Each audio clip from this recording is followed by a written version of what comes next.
Calling all beings, y'all. Let's get it. Put your hands together.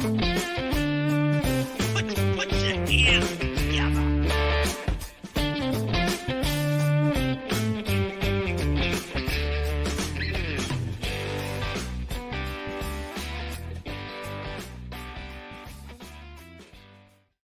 Yeah! Can I get a man for calling all beings? Yes! Welcome, everybody. Welcome back to Calling All Beings, True Crime Unsolved. I am your host, DJ, and boy, do we have an esteemed panel tonight. I'm here to tell you about it. And let me say, before I really get going here, I want to say something. For me, it really is an honor to have been accepted by the Massachusetts Karen Reed community, of which all these people represent, and I've got great respect for all of them as content creators and persons alike. I did go to college in Massachusetts. I was not born and raised there, and just the fact that they've embraced me and welcomed me into their group is huge. So with that, we about to get into it with Karen Reed Roundtable number dos or 2. But dos is how, Sean was talking down there in Colombia all those years.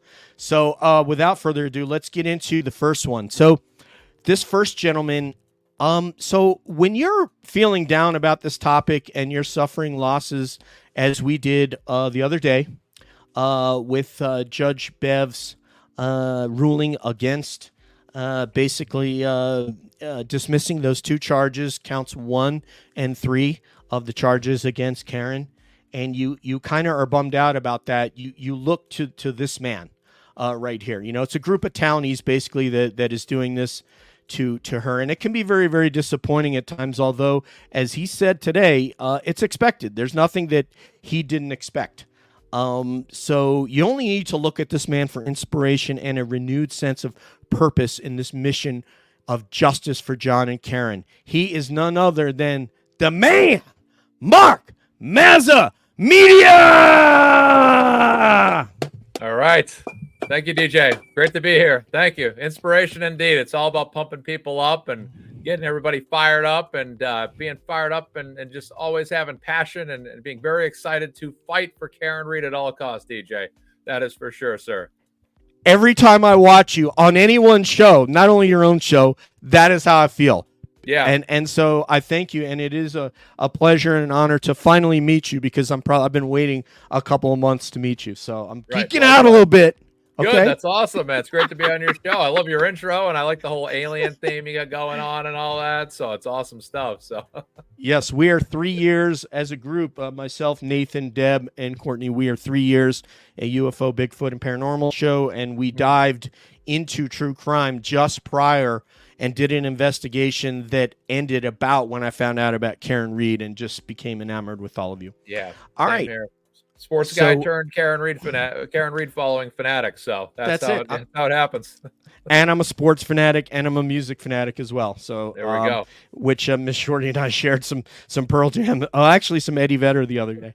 All right, so let's go to our next person here. So, unfortunately, I'm not going to be able to intro Lilly, the true crime kangaroo, who is a wonderful, wonderful human who contacted me after the last roundtable, and we had a little one-on-one talking about a collab.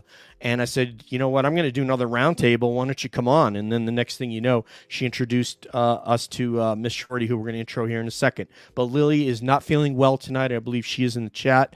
You can expect to see her on a future episode, either here or on her show, where we get together and chat. Our next guest, I noticed, joined us in the chat at least once or twice. And then after speaking with Lilly, she said to me, that we should have Miss Shorty on, who is a celebrated content creator in her own right. Both she and Lilly have what at least I describe as an encyclopedic knowledge of this case. So without further ado, party people, put those hands together for Australia's own Miss Shorty! Hi. Hey, Mazza. Go, Miss Shorty. How are you? Very well, thank you. Excellent. Honor to have you, ma'am. Thank you so much for being here. My pleasure. Thank you. Oh yeah, absolutely, man. After hearing, she knows a lot more about this case than I do. I learn every time I listen to these folks.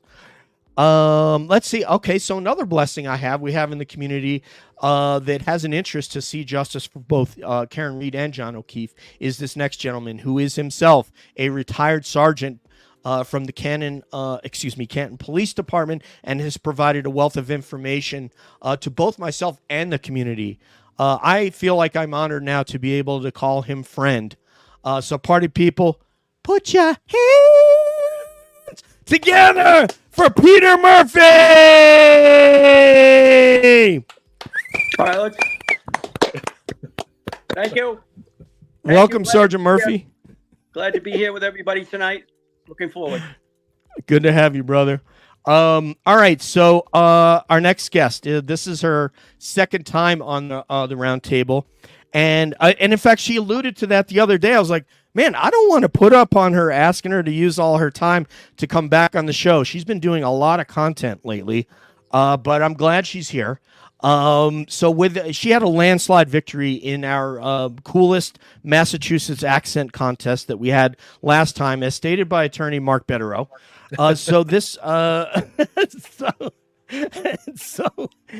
She is such a natural talent as a content creator. She has this show with Dave Cullinane, who's in the chat. I hope to get to meet Dave at some point. They had been broadcasting on TikTok, and this explains why she's so damn polished and so good as a content creator. And she's about to take over this media. So party people, put those hands together for Nurse Kim! All right. My gosh, DJ, hands down, are you the best introducer? You got me feeling like I'm going into WrestleMania every time I speak with you. I got an amen for you, Nurse Kim. Amen! Woo! Thank you so much for having me. And I wanted to just say, Mazza Media, after all this time, Brother Mazza, Sister Kim is here. Let's go. All right, let's go. Let's do it. Yeah, all right. and we have three paisans here, right? Myself, Kim, and Mazza, right? San Marco, come on, man. Hey. Paisan. All right. All right. So last and certainly not least, this gentleman right here, the great white shark. Picture Jaws chasing after that poor woman water skiing. But it's not a woman. It's actually Brian Albert out there on the Cape. And he's behind some jet ski. And then here comes the great white. Dun, dun, dun, dun, dun, dun, dun, dun, dun, dun, dun, dun, dun, and he just keeps coming. And Brian looking behind him, and he's still there. He's still there. And he could go faster. But he looks back. Sean is still there. He can't. He can't carry. He's accelerating. So with the landslide victory that Nurse Kim had in coolest Massachusetts accent, we decided to bring in a ringer tonight, someone who has an amazing Massachusetts accent in his own right, to challenge Nurse Kim. I mean, that is part of the reason why he's here. Not just for breaking news, which he's going to do tonight, because he done blew us away backstage a couple of minutes ago with something. But it's also, a guy that has just provided so much leadership and has been able to really attack the McAlberts in a way that, in some ways, only he can. So with all that said, put your hands together for the King MoFo. You know what I'm talking about? The great white shark, the supervisory DEA agent, Mr. Sean McDonough. Can I get an amen for Sean? Amen. Hey, Amen, thank John. you, DJ, Mazza, Miss Shorty, Peter, Nurse Kim, and the chat. Most of we were together today at 3 o'clock. It was a beautiful afternoon. I'm so humbled and just taken back by all the support we're getting. It's such a great panel. And DJ, thank you so much for having us all together and being a part of this special movement. It's truly a movement. Miss Shorty, Mazza, of course, Nurse Kim, and Peter. It's just amazing. Truly is. And I know we're making a difference. And that's all that matters. So thank you to all of yous and the chat. Yes. Hey, one love to everybody in the chat. Thank you so much. Hey, thank you so much. Somebody just donated like a 19.99. It is Kylo Bear. Amazing Kylo. group of mofos. Let me All get the this way. up there.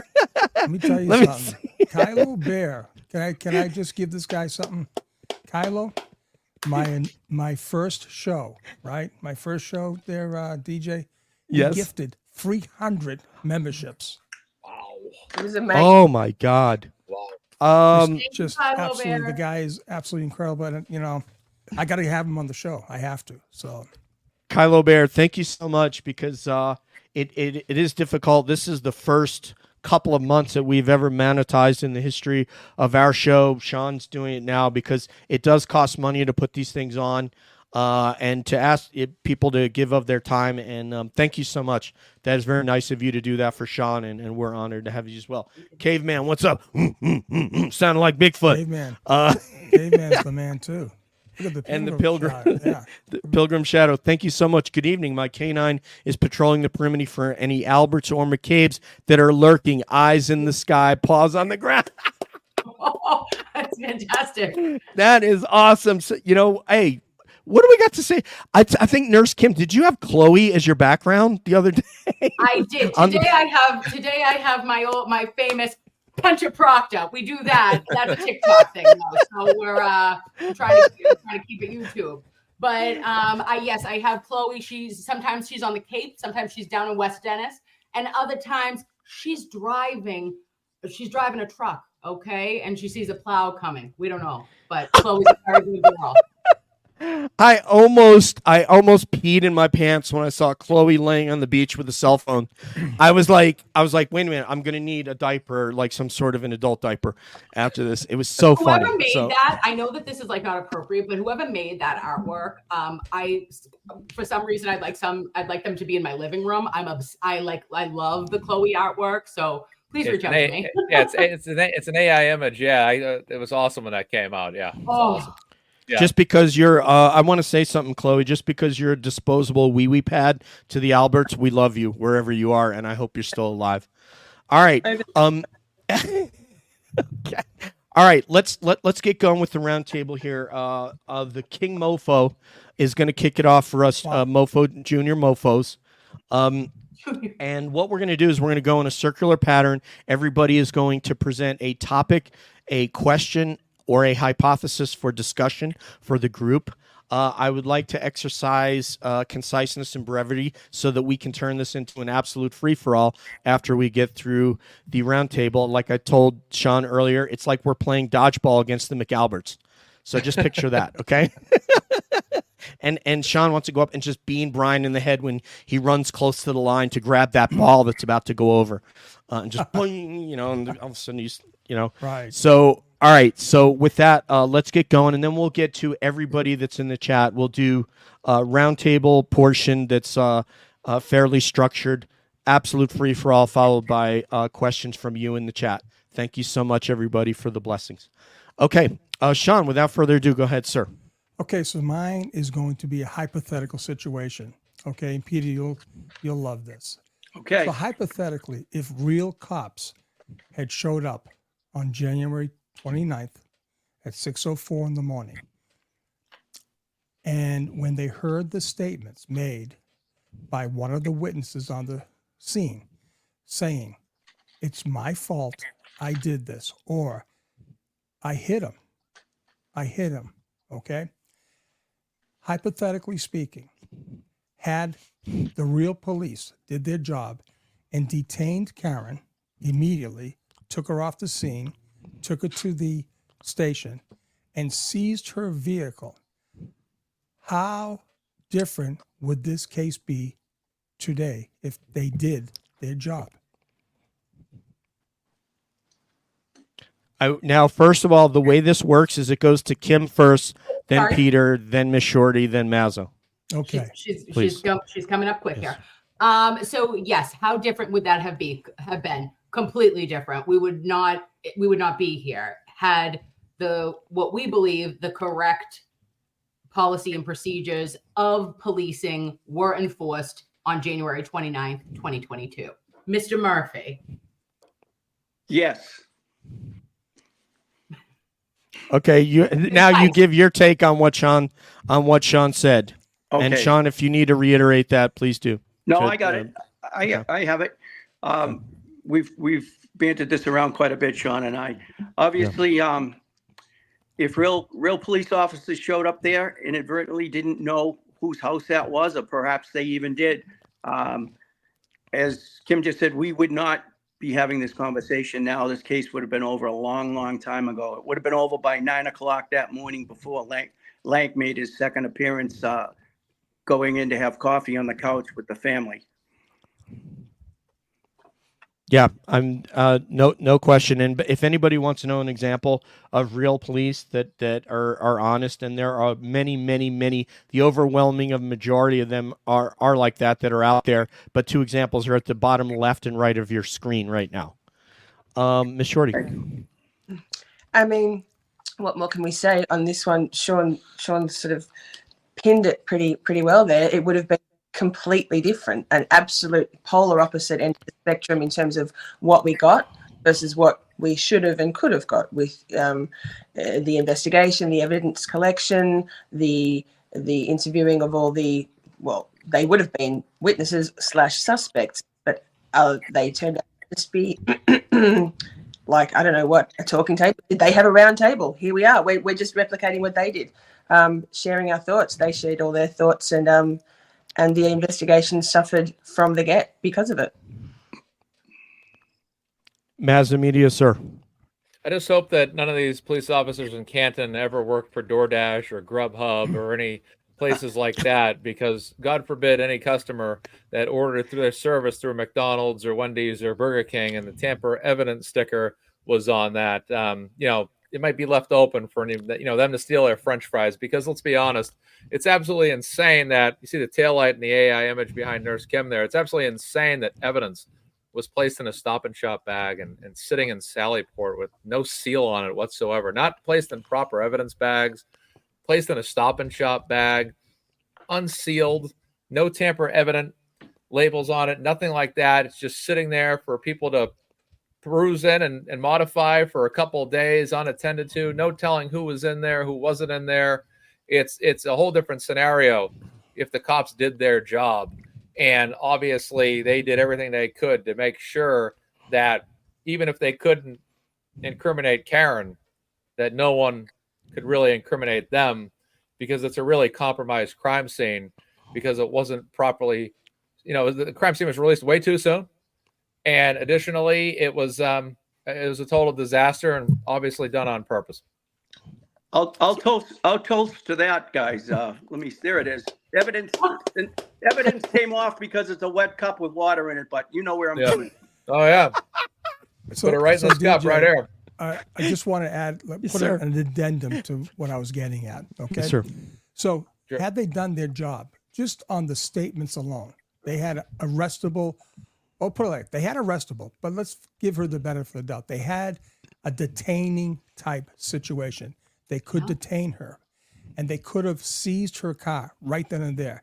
Had they seized the car, they would have only had a crack on the taillight. None of that red plastic would have ever been on that lawn. Look how much that case would have turned. All right, there'd been no evidence against her.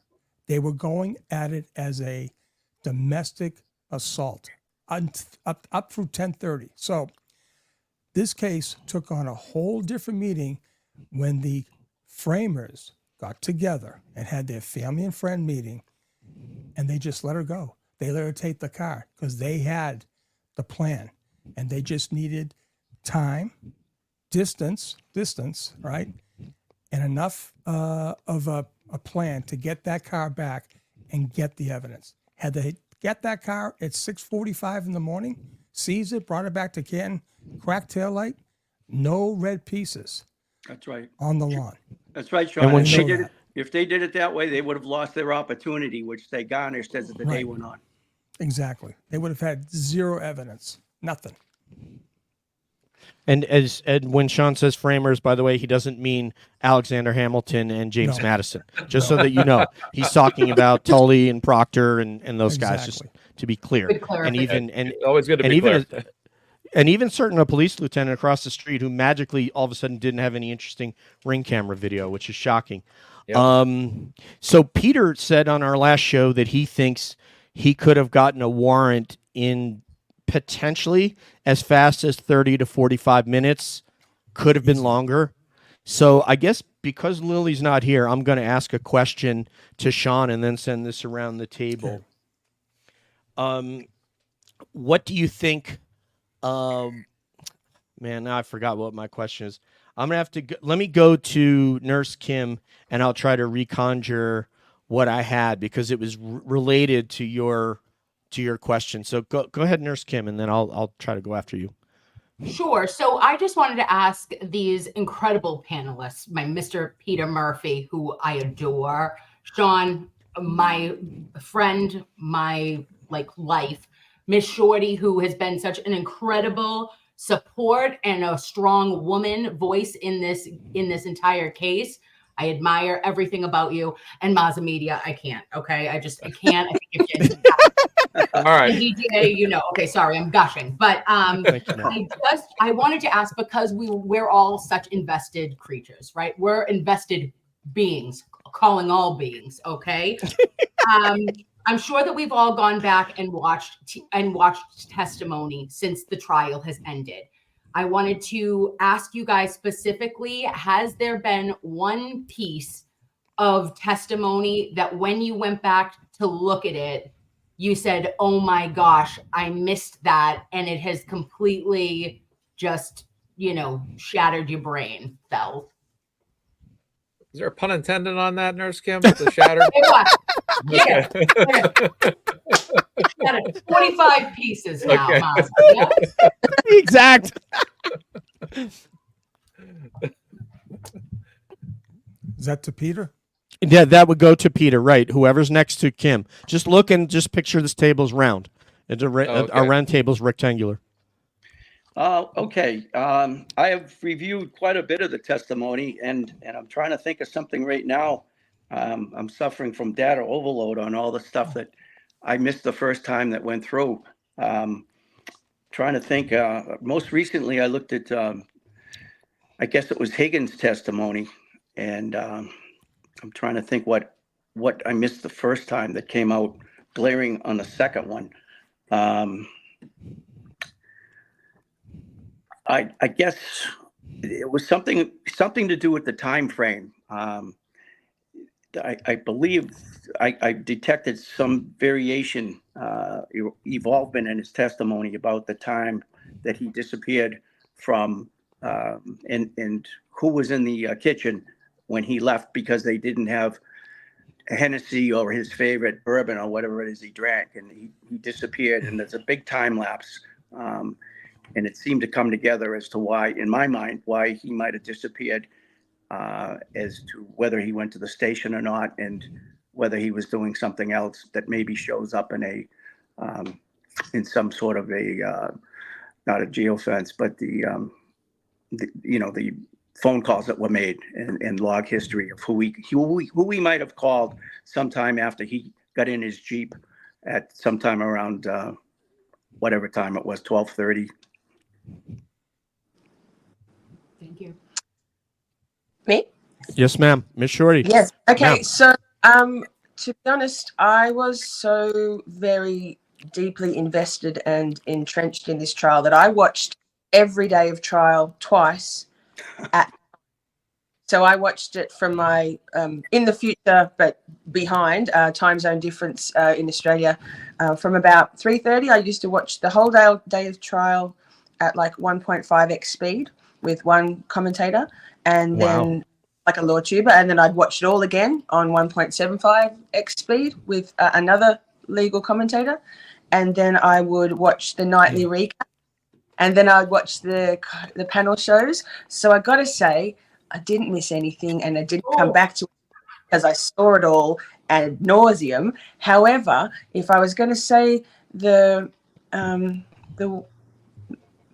if I had to pick just one little thing that came to mind right now that didn't blow my mind in retrospect, but at the time it was that moment when the IT guy from the library was handed the disc by Lally, and like he was already kind of looking a little bit smirky and like about Lally. And then when Lally handed him the disc, and he's like, "This isn't my disc." Yeah. I mean, I think it's an underrated moment and a glorious moment, and Lally like going away. So good, Miss Shorty.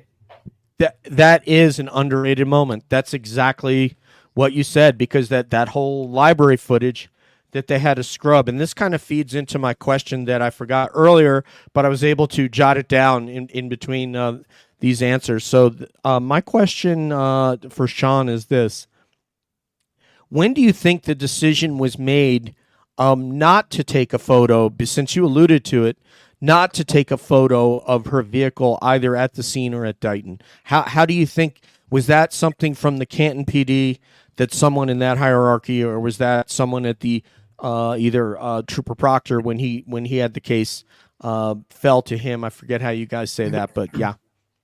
So the part that seals the theory that I have that they made this decision after they sat down. Okay, so initially we know this, that Karen was not with her vehicle on the scene at the time. Okay, and the working theory in the very early mornings was that she hit John. Okay, she hit him, physically hit him, and we know from Yuri Buchanan and the hospital administrators that he was still working the case as a domestic assault. The girlfriend hit the quote unquote decedent with a cocktail glass or a water glass. Okay, now we know that Brian Albert is a very shrewd and smart person. He's got a criminal mind. He knew when they all went back in, right after Lank and company left, and Jen McCabe starts saying, "Well, you know, they think that it's an assault and battery by Karen to John." And he goes, "Ain't no way. No one's going to believe that." Okay. So right. when they all think about this, all right, why did they all leave Brian's house to conduct the interviews all down at Jen's house? It didn't make any sense. None at all. All right. They had to actually brainstorming. They had to pass the police department to get to Jen's house. Okay. And I believe in those hours, the actual plan was, okay, if she's making these statements, I hit him. Well, then we need to get the car and we need to get that evidence, because they knew Canton found nothing. Canton found nothing. They knew that. And it was a shit plan to begin with, but that's the best plan they had. And so that decision was made between the hours of, say, 10 o'clock, like 11:15, after Brian started thinking. And then they had all those hours from 11:15 to 4:15 to get it all in motion. How did Tully know enough to instruct O'Hara where they should look for the pieces of red taillight after 2 feet of snow have fallen and 12 hours later of an unsecured crime scene?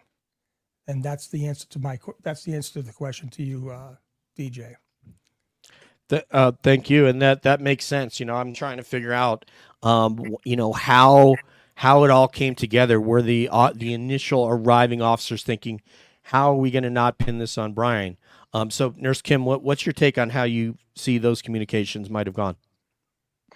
I'm so sorry. One more time. So essentially, ma'am, it's the communications that would have happened after the officers arrived, and you can choose to tackle the communications between officers in Canton. You could choose to tackle what you believe the communications were between Proctor when he got hold of it at whatever time that was, or the McAlbert families.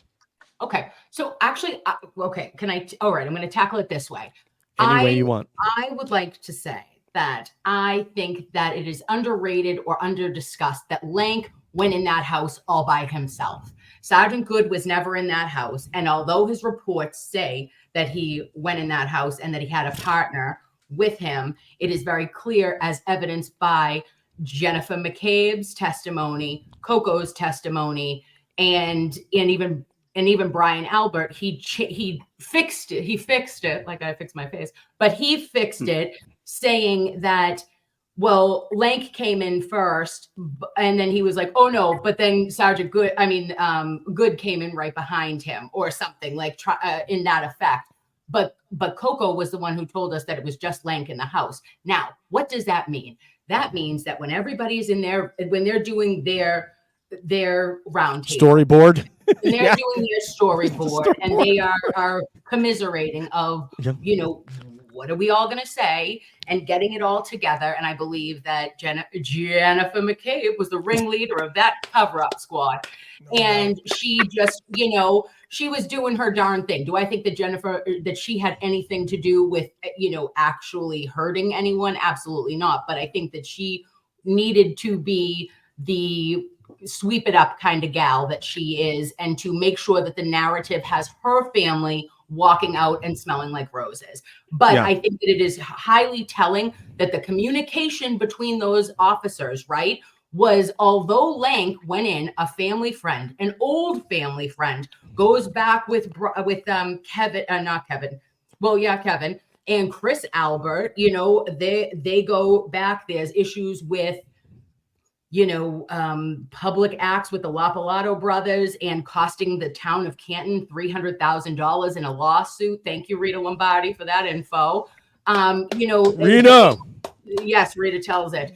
But it just goes back so far, and it shows that right then that Good was willing to say, I went in the house when he didn't. What else? Right? Thank you. Yeah, I mean, it's really interesting how this all came together. But yeah, Jen being the ringleader and trying to put that together, it just shows what a devious mind. But what Sean brought up, just for everybody out there, and if you're sort of Team McAlbert and you're in the chat right now, you can't explain how you don't document the condition of the vehicle as it's found, is particularly when that's your hypothesis of the crime. The only reason you could do that is to make sure you couldn't document it so that it couldn't be proven later on there was nothing wrong with it. And everybody should take stock in that. There's a reason why people don't just do things. You don't just get rid of your phone. You don't just sell your home. You don't just rehome your dog. You don't take your phone to a military base and smash the SIM card, maybe with a pair of Leatherman pliers, and throw it in the dumpster. All these things are done for a reason. And we can only come up with one reason. I know none of us are that smart, but we can only come up with one reason. Anyway, sorry, Mr. Murphy, if you want to take that one around real quick, sir. I have a couple of possible ifs, ands, or buts on that thought. I think the feds have it all. Sean and I have talked at length about this. I think the feds have it all. I think I don't think they lack for anything right now, and I'm going to be surprised if, when this all comes out, probably sooner than later, that there weren't a lot of phone calls made sometime after most of the younger adults left, which I guess was sometime around 1:30, I guess, according to testimony. And I think that the plan and everything started to fall into place, and I think calls were made then, and I wouldn't be surprised if there's real surprises as to who was notified and when, and perhaps somebody that ended up showing up in a Ford Edge around 3 o'clock or 2:30 that maybe went out for bread and milk. I just think there's a lot of I think there's a lot to be had in the phone data, which is going to bring a lot of this speculation that we all have to the forefront. Yeah, who else doesn't go out for bread and milk when you're drunk at 3 a.m? I always do that. So every day. I just did it this morning. I mean, my goodness. Standard operating procedure. I just want to make sure Nurse Kim doesn't try to ham up her Massachusetts accent to beat Sean. You have a legitimate competitor here tonight. I just want to let you know that. Okay? He wins. Listen. He wins. All right? Dorchester. Winner. I believe Miss Shorty's name is Miss Shorty. Shorty, not Shorty. Shorty. Miss Shorty. Miss Shorty. The competition, it is on. It is on tonight.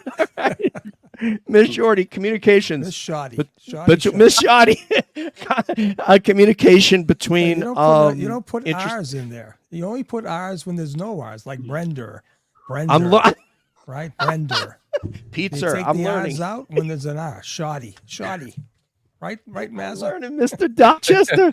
All right, I'm learning. That's why you say Dorchester. You don't say Dorchester. You say Right. Dorchester. Rochester. Oh, Worcester. Rochester guy. All right, I'm sorry. Kid, I'm going to stealthy guy. You're a loser. Yeah, where's Sam Nagel? You're a loser, guy. I'm going. That turtle boy. I'll tell you what. Sam Nagel. We're gonna go to Doggins for St. Patty's Day breakfast. The Doggins. Dog? It's called Dorgans, but we say Doggins. I'm going to Donkey's guy, you know? Danka. Lanka. And if we didn't say Lanka, I love when he says Lanka. I want to say it for anyone out there, because I think we said it last show. There. Oh, and there's my guy, Bigfoot influencers, Tim saying Worcester. Worcester. There you go, Worcester. And you know something? You know what's funny? Mm-hmm. The people from Worcester say Worcester. Whis. I don't know. Worcester? That's how our region of the state says it, Sean. Yeah, we call it Worcester. Yeah, Worcester. Right? Worcester. You know Yeah. that. Yeah. Oh man, I wish I'd have known that when Going I to went go and to saw Spags Motley down Crue Route at 9 in Worcester. the Worcester. Worcester Centrum, Yep. where I went to see Motley Crue when I was at Dean. Sean's, yes, I see that Sean's audio is low.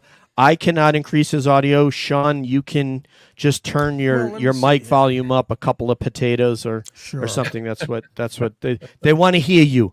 Sputter too. So Well, Miss I'm Shorty, I'm They wanna being hear his nice and accent. calm. Is that any better? Miss Shorty, you sound good to me. I can hear you loud and clear. I'm like really just doing a little woosa after my big show this afternoon. Is that any better? Yeah, I hear you just like you guys were hearing El Chapo when you were listening on the recordings. We were listening to El Chapo when he wasn't El Chapo. He was like a little peasant from Mexico. Low-level chump. Or what's the other guy from Colombia? Who's the Colombian guy you guys busted? What was his name? Pablo Escobar? Yeah, Pablo Escobar. Well, Pablo Escobar. he met his demise, though. We didn't arrest him. Well, one way or the other. DJ's a lot louder. served itself, yeah. A lot. Okay, I will turn my audio down. Thank you very much. Miss Shorty, communications between, let's call them interested parties. Is that fair? Testing. How's this? Someone check me on the mic volume that's in the chat. How does this mic volume sound? Wista. Good? Bad? Indifferent? Okay, just let me know. Please go ahead, Miss Shorty. I think that I would like to know more about Kerry Roberts and what she was being, what JJ McCabe was instructing her on, for how long, and how much that influenced her remembering of that morning and those events and her opinion of Karen Reid. I think she's peripheral, but she was also at closing argument. So she's not that peripheral, right? Yep, that would be an interesting one here, because it seems like some of the let's call them the ancillary parties that were there are probably scared to death to say anything. Mazza Media, who, by the way, whoever stole his thing on the Cash App or on Venmo, you should be ashamed of yourself. Yeah, seriously. You should seriously message Venmo about that, because they're going to try to get donations that are meant for you. Yeah, exactly. So we always try to make sure the audience is aware that it's it has my name in front of it, not the Mazza Media. So I was trying to set it up a couple weeks ago. I'm like, what is this? There's already one going on. I think there are a few other Mazza Medias out there that do exist, but I don't know. Something tells me that they probably weren't operating one of those. So that was interesting to find that. Yeah. So yep, we got to message them. But anyway, what's your take on communications between the interested folks?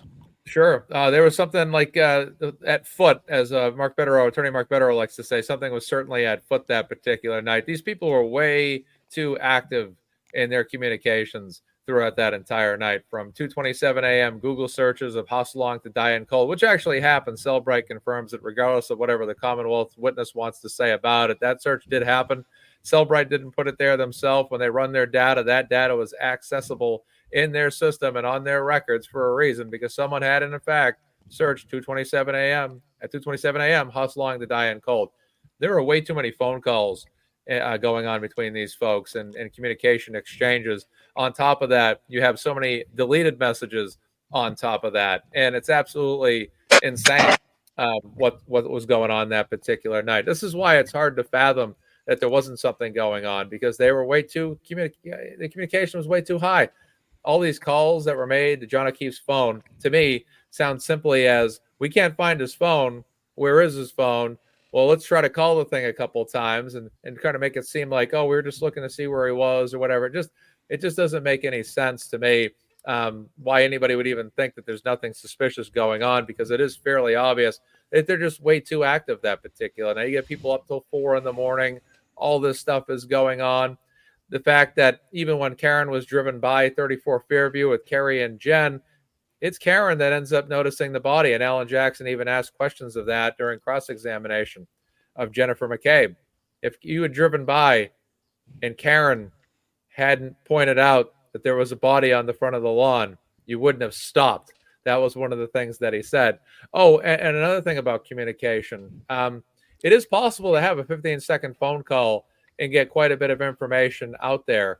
It's as simple as saying, you can say directions, anything like that, in a matter of 15 seconds. It doesn't take that long at all to communicate a sufficient amount of information in a small window of time. So whoever says that that's not possible, just look at, I think it was Higgins or Albert, I think it was Brian Higgins' attorney, who said, I'll talk to my client, I'll only need about 10 seconds. I mean, Mazza, don't you go and delete a bunch of, don't you go and delete a bunch of calls and Google searches after a night of drinking? Isn't that what you're doing in the middle of the night? That's what I do. Course. Especially Every if there's night, been a major crime committed. I'm like, you know what? Let me just go delete a bunch of stuff just because I'm bored. And let me look at the soccer scores for my daughter's soccer league. Right, exactly. I always say there's only 2 people on the face of this earth that would be Googling basketball at 2 o'clock in the morning, and I'm one of those 2. So that's the only thing I'll say is typically Bettero's the other. Bettero's the other one.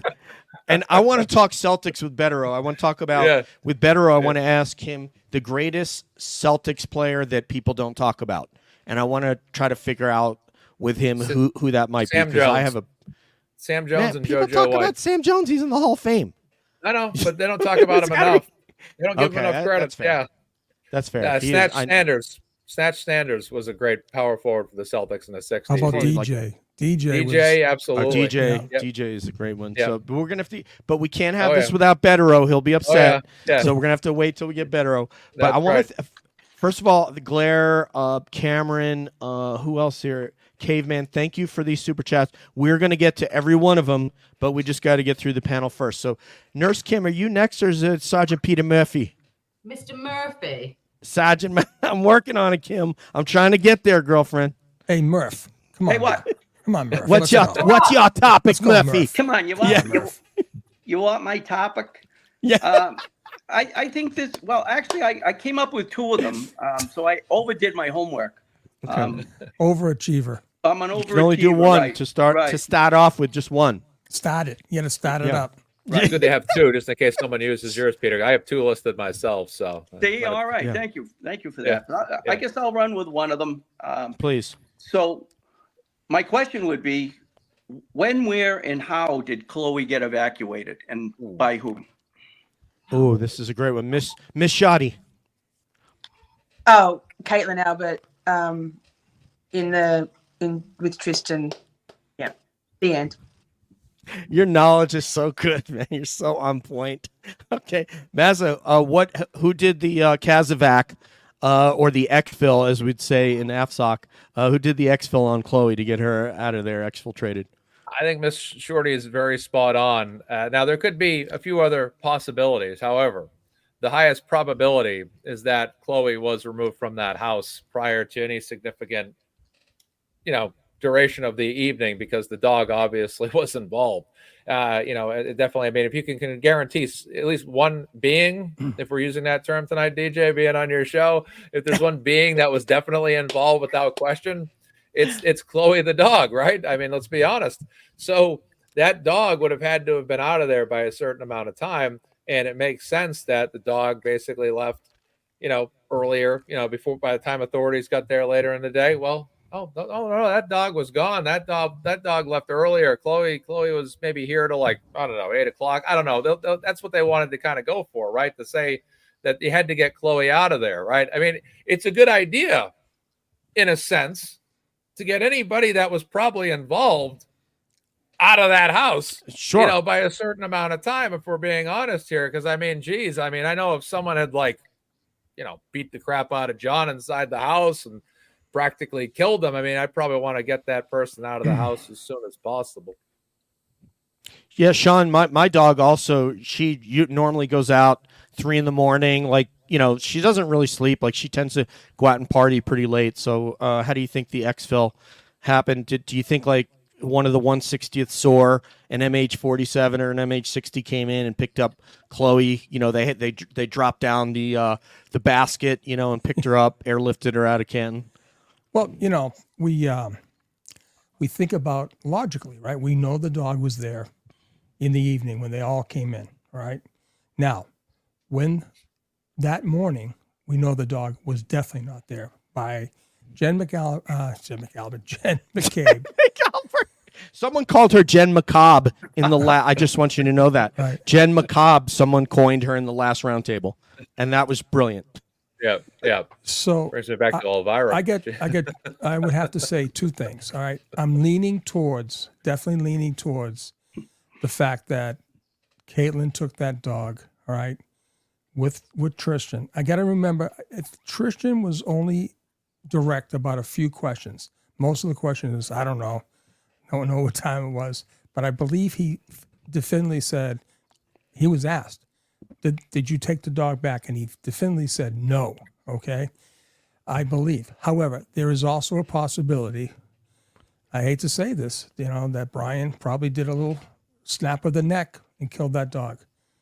And I hate to say that, but I would lean towards the obvious, because what's her name is saying, Nicole's saying it was up in Vermont. So I'm leaning towards Caitlin and Trishan getting the dog. That would make sense. That would make sense. So not the Night Stalkers from Fort Campbell. I don't believe so. No. Okay.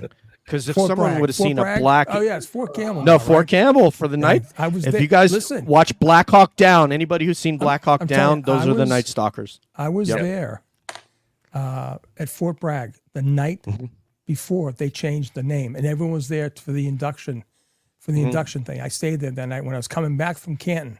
My last dinner was at the hillside with a couple Fort of Liberty good buddies now, of mine. I believe. Yeah, Yeah. it was nice. Good. Just to We don't jump need in. Confederate general names on there. Yeah. Go ahead, sir. Just real quick, just to jump in here. So Yes, sir. I would say this about all the witnesses, is that Tristan was the only witness that I felt that when he said, I don't recall or I don't remember, that I felt that he was telling the truth. That's all I wanted to say. So. Ooh, He's the one guy? That was the guy. We've been looking for someone that didn't recall or remember, and we found one person out of what are the 68 witnesses? That's great. Right, yeah. All right. So I did give a little tea today in my afternoon crowd about Trishan's real biological mother. Oh, you can't just tease that, Sean, and not Okay, I'm gonna have come to with give it to before the- Miss to Shorty the goes. masses. Yeah. We found out today that Trishan's biological mother she's still alive, was a stripper back in the day down the combat zone at Centerfolds. Oh, so she's beautiful. I would say doesn't make her a bad person. Doesn't make her a Yeah. bad Yeah, person, just wanna- but yeah. the problem is now is that I understand Jay, he goes by Jay, but his real name is Howard Morris, and the wife that basically raised Tristan are getting divorced. That's what I'm hearing. So, listen, you know, Wow. I said to my crew today we had a roll call of about 400 people. We had a roll call, right, Peter? Peter was in the roll call, right? And I basically said, guys, this is the deal. You kill a cop and you frame an innocent woman, expect the laundry to come out. And it's coming out. And that's it. And he's gonna. This brother, these two guys you see on the bottom of your screen here on your left and your right. I know y'all think that they done been there and they done that, and they're not gonna just forget about it and it's just gonna. No. You're just gonna walk away from this because they're gonna keep uncovering people and somebody's gonna talk to them. People have already talked to Peter and Sean, and eventually you're gonna get caught. I know you think you're not, but you will. You will. Yeah, her name So- was There's Kara Chloe. Kara Mullen is the biological mother's name. And we don't know if she belongs to the famous Mullen gang that ran ragged, I don't know, up in down in Southie, up in Southie. I don't know where the Christ I'm at. I think I'm in Boston all the time. No, that ran crazy back in the day. So anyways, but the bottom line is this. You kill a cop and you frame an innocent woman, you better expect to have the whole wrath of fury amongst you, on top of you. And that's going to be my marching orders from this day forward. No, absolutely. And you declared a continuing war on Brian Albert the other day on your absolutely. show. No doubt. Yeah, which is, No doubt. is a beautiful thing. Okay, so and again, everybody, thank you for all these brilliant comments in the chat. We're going to get to, at the end, we're going to get to all the super chats and then as many, because there are so many brilliant comments here, and thank you very much for all those. But now we have to go with a topic by Miss Shorty as I work on my accent. Shorty. Yes. So obviously we've just had some not surprising but pretty devastating news from Auntie Bev, the Honourable Judge Canoni, with regards to denying the motion to dismiss. And people have been, throughout this whole trial and even obviously through pre-trial motions and hearings, being quite vocal about her apparent ostensible bias. But I remember when I was watching the trial, and I had watched pre-trial motions, the first thing that really stood out to me that she was meddling in things and making things difficult for everybody, but seemingly mostly the defense, was when she insisted that even though pre-trial she had them all mark all their evidence pre-marked numerically, and then when it got to trial, on day 2 or day 3 or day 4, she decided she wanted them to mark it numerically as it was coming in. So they had to shift and change. And that to me was a huge red flag that she was making things harder for everybody. So I guess I wanted to know what other noteworthy things from the round table that stood out to them. Smaller things, but cumulatively, that's pretty huge. Yes. It was a headache. Mazza. All right, yeah. I mean, she was meddling throughout this whole thing. Honestly, I've never felt favorable about her at all. And obviously, this past week, just yesterday, wasn't even the icing on the cake. I mean, at this point, the icing on the cake's about 57 layers at this particular point. Let's be honest. She is absolutely meddled from start to finish, limiting certain things, not allowing certain things to be a part of the trial, such as third-party culprit, which I thought should have definitely been in play in this particular case. But, this all really reached the boiling point when it came time for jury deliberations. And immediately, the defense had something that they needed to bring to the judge's attention, and they brought it into the courtroom, and immediately it turned into an absolute dogfight, no pun intended. And that's all it became. And you saw this judge being absolutely impatient, rude, even snapped at Karen Reed, who couldn't help herself but sit there. And Karen Reed was laughing, and she was within her right to laugh because she was laughing at an absolute charade that was playing right before our eyes, that this is so ridiculous. Are you frozen? We lost Mazza. He's back. Here he is. Yes, sir. Okay. Last night, I was on the Young Jerks with Bianca MMM, and she had that jury slip, the verdict slip. And it's pretty difficult to read. I still think I can figure out what they're trying to go for, but at the same time, why are counts 1, 2, and 3 labeled 2, 3, and 4? Why does it just say not guilty? But it doesn't say not guilty on all counts, all the below accounts. It doesn't specify that. It's extremely difficult. So this judge tried to justify that this was the way we do things in Massachusetts. And David Unetti immediately stood up and said, well, come on, that's not the way we do things in Massachusetts here. This judge gives every outside observer, everyone on the defense team, and Karen, her whole family, every reason to question her and not trust her whatsoever, because she's just not someone that can basically be trusted as an impartial judge. And it's just absolutely at this point, just more sickening now than ever. And like I said, the layers of icing on this cake are just continuing to stack. It's insane. Yeah, I'm sorry. Let me. I just want to comment real quickly. I became aware, calling all beings true crime unsolved. Our group of 4 was during our first investigation, which was a missing woman in Pennsylvania, which is going to take us probably another month or 2 to put that produced podcast together with interviews, etc. When I became aware of the Karen Reed trial and started consuming all of you that are on the screen right now. And I contacted a friend of me from my hometown because I feel like I'm a townie as well, like Judge Bev is, but I'm a townie that thinks whose mind travels outside of my own town and doesn't just put everything in the context that if you're not from the town, we're against you. And my first impression, I contacted one of my hometown friends who's been a legal law clerk for 35 years.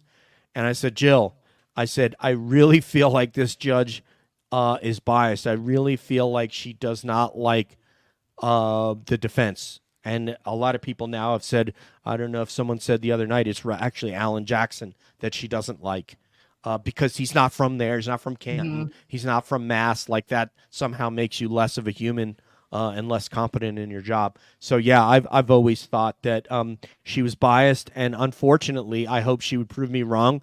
And she proved me right. Sometimes you want to be wrong, right, Miss Shorty?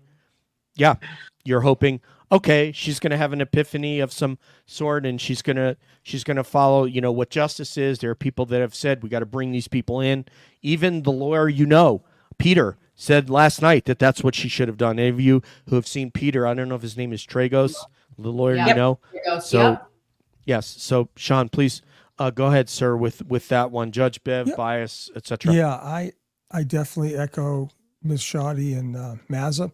Now, let's face it. She had it in for that defense team from day one. I mean, I'm going back to the motion hearings. She particularly had disdain for both Jackson and Liza Little. And, they couldn't catch a break. Anytime they wanted something like telephone data, thank God the FBI has the telephone data. But, just the disdain she had for that team. And like Mazza said, he took my only comment. It was going to be how she went at Karen. So you think this is funny, Miss? Show some restraint, Bev. I mean, come on.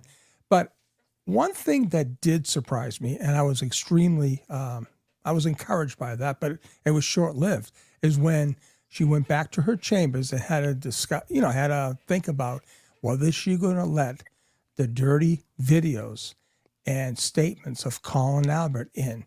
And she did. She allowed all those videos, which was, I got to tell you, Alan Jackson must have had a field day. He says, I'm going to let this out. Pull up, bitch. I'm going to fuck you up. And I got to say, it was one of the greatest cross-examinations of a fucking punk, of a punk.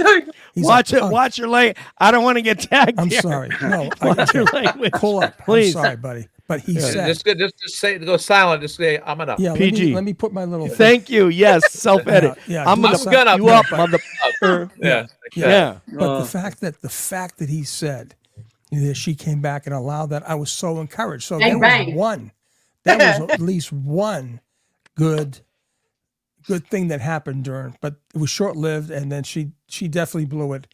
Matter of fact, if you remember, when she read the jury's last note, she didn't even look at the defense. She immediately said, "And I'm not going to do this to you people. All right, you guys are dismissed."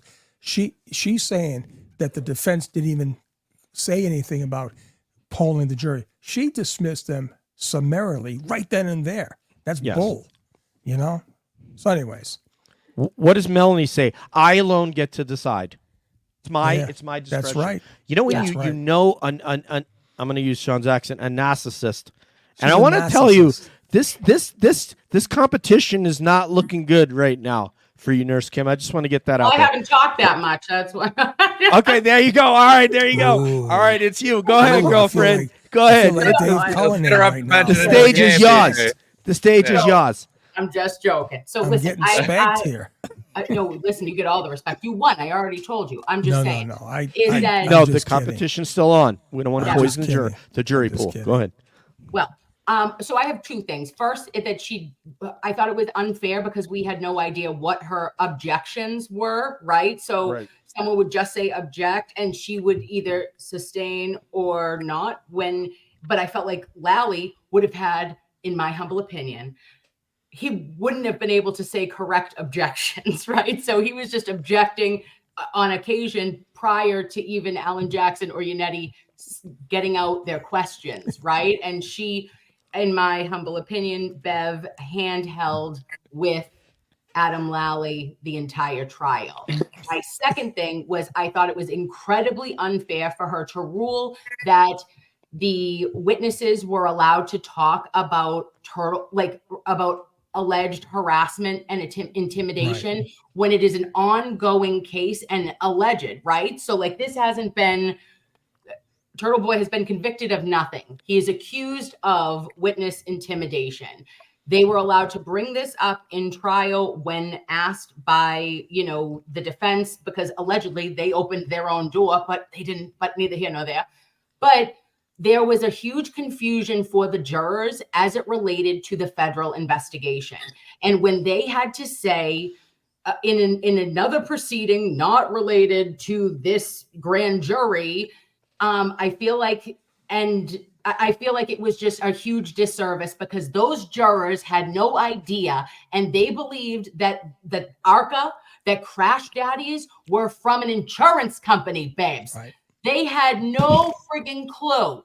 So Turtle Boy gets this exclusive. He talks to a juror, has this incredible interview. Questions 25, 26, and 27 are basically stating where this juror says, I would have never thought it, like any way, shape, or form, that it could have been the FBI or a federal investigation. Right. And that I get why she couldn't, you know what I mean? Or I get they need to be able to tailor that better because there needs to be an understanding of who ARCA is and that they work for a federal agency, in my humble opinion. We need to get those stats, Kim, and see how many objections were sustained. And I think you have to be above 90%. But if anybody has that data, it's got to be above 90% that those objections were sustained. And it seemed like 1 of every 10 she might allow something that Jackson would ask, or Yannetti. She wasn't as difficult with Attorney Little, but she really was with Jackson and wouldn't let him get into a groove, wouldn't let him to build any momentum and break down those witnesses in a way that Sergio, who I hope to be able to get on this show, Sergio, I can't recall his last name, the federal guy who does interrogations and stuff, the intel guy. Is it Donato? Can't remember his name. But anyway. But one yes, sir. minute. But didn't she jumped Lally. Lally didn't even object, and she said, sustained. Yeah. Do you want to object to that? Sustained. Yeah. Do you want to object to that? Yeah. Right. I know. It's so obvious and so transparent what's going on that there is nothing that is opaque here. We see exactly what you guys are doing it, and it's so obvious. Please, Peter.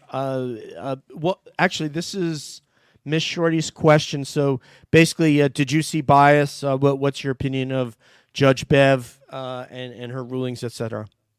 Sir. I absolutely, and I'd echo what everybody else has said. And there were several times that what you just said a minute ago, DJ, that it seemed like either of the two defense attorneys were on a roll. They were building momentum. It looked like they had the whoever it was under cross up against the ropes, and all of a sudden, guess what? Sidebar, BA, right? Sidebar. Yeah, Sidebar. thank you, Peter. We're getting the spirit, baby. There we go. Yeah. Right.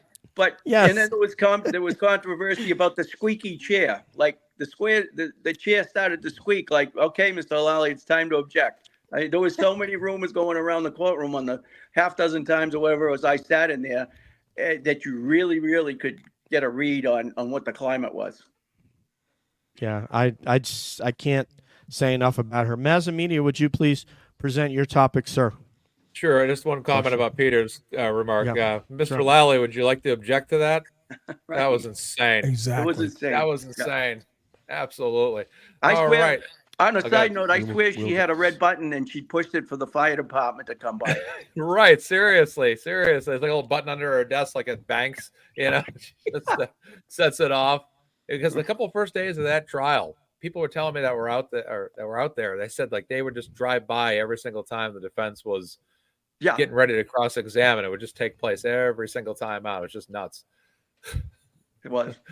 All right. My topic is going to be, to me, I truly feel that there's many ways that if you look at one piece of what went down, that you could prove Karen Reed's innocence. For me, I always say my personal one is John O'Keefe's arm wounds. When you look at his arm, there's no doubt about it that there are those are dog bites and claw marks on his arm. And the Commonwealth, want to say that was shattered taillight that caused that. And Eliza Little even asked about how could smooth taillight create a goring effect, which basically means that your taillight would have had to have basically been as sharp as Hellraiser's face to, Pinheads or whatever his name was, Pinhead, to basically cause those kind of punctures. His arm was punctured, and we know that dog teeth are sharp. We know that claws are sharp. So basically my question is, if it isn't taillight and if it isn't dog wounds, then is there any way possible to explain what happened to his arm? So basically, in theory, just tell us, my question on the table is basically just tell us how this could not be anything but a dog that was involved in that. So this question, thank you very much. I love this topic because I don't see a physical way, and the ARCA guys may actually try to recreate this with a dummy that has skin, where they could try to hit it with a like vehicle at 24 miles an hour and see what happens. But before we get to that, I just want to say to Julie, if you would, Julie, star some of these if you can. The SUV had teeth. Somebody put in here. This is great. I'm sorry. There's so many great questions here, Jules. Can you star some of them? We're going to try to. We'd love to get to every single one. We're going to get to the super chats and the ones that you star, if you would, at the end of the show. But please, Special Agent McDonough, what do you make of that about the injuries on the arm? Are they consistent with being hit by the taillight, which you've done some independent research down there in Florida Right. on? So, beyond the research that I did, it was his arm.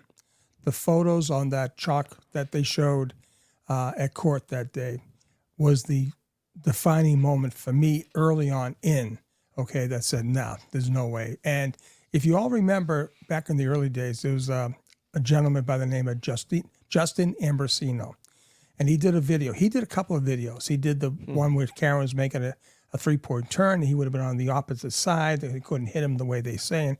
But he took a rack of ribs and started slamming a taillight. He must have hit it at least a good 10, 12 times before any damage happened to the taillight. Now, we know the taillight, the car backing into an arm. There is absolutely no way an arm could ever get enough force against a 6,000-pound vehicle, 6,800-pound vehicle, even at any speed, to crack it enough to scratch the arm. But see, and I started thinking about this. That was the only option. Take that back. That's the only viable option of a theory they could go with to put out, because they had to attack something. If they didn't say he was hit in the arm, they couldn't explain the arm injury. If they said he was hit in the body, well, he had no injuries to the body. Right? Can't hit him in the head because he was going at 24 miles an hour and they backed into his head. His head would be very damaged. Listen, the bottom line is he was never hit by the car. And the taillight project I made, well, we proved that the taillight was still intact. But like the gentleman down the street here said, Sean, you have polycarbonate taillight, you have double shell.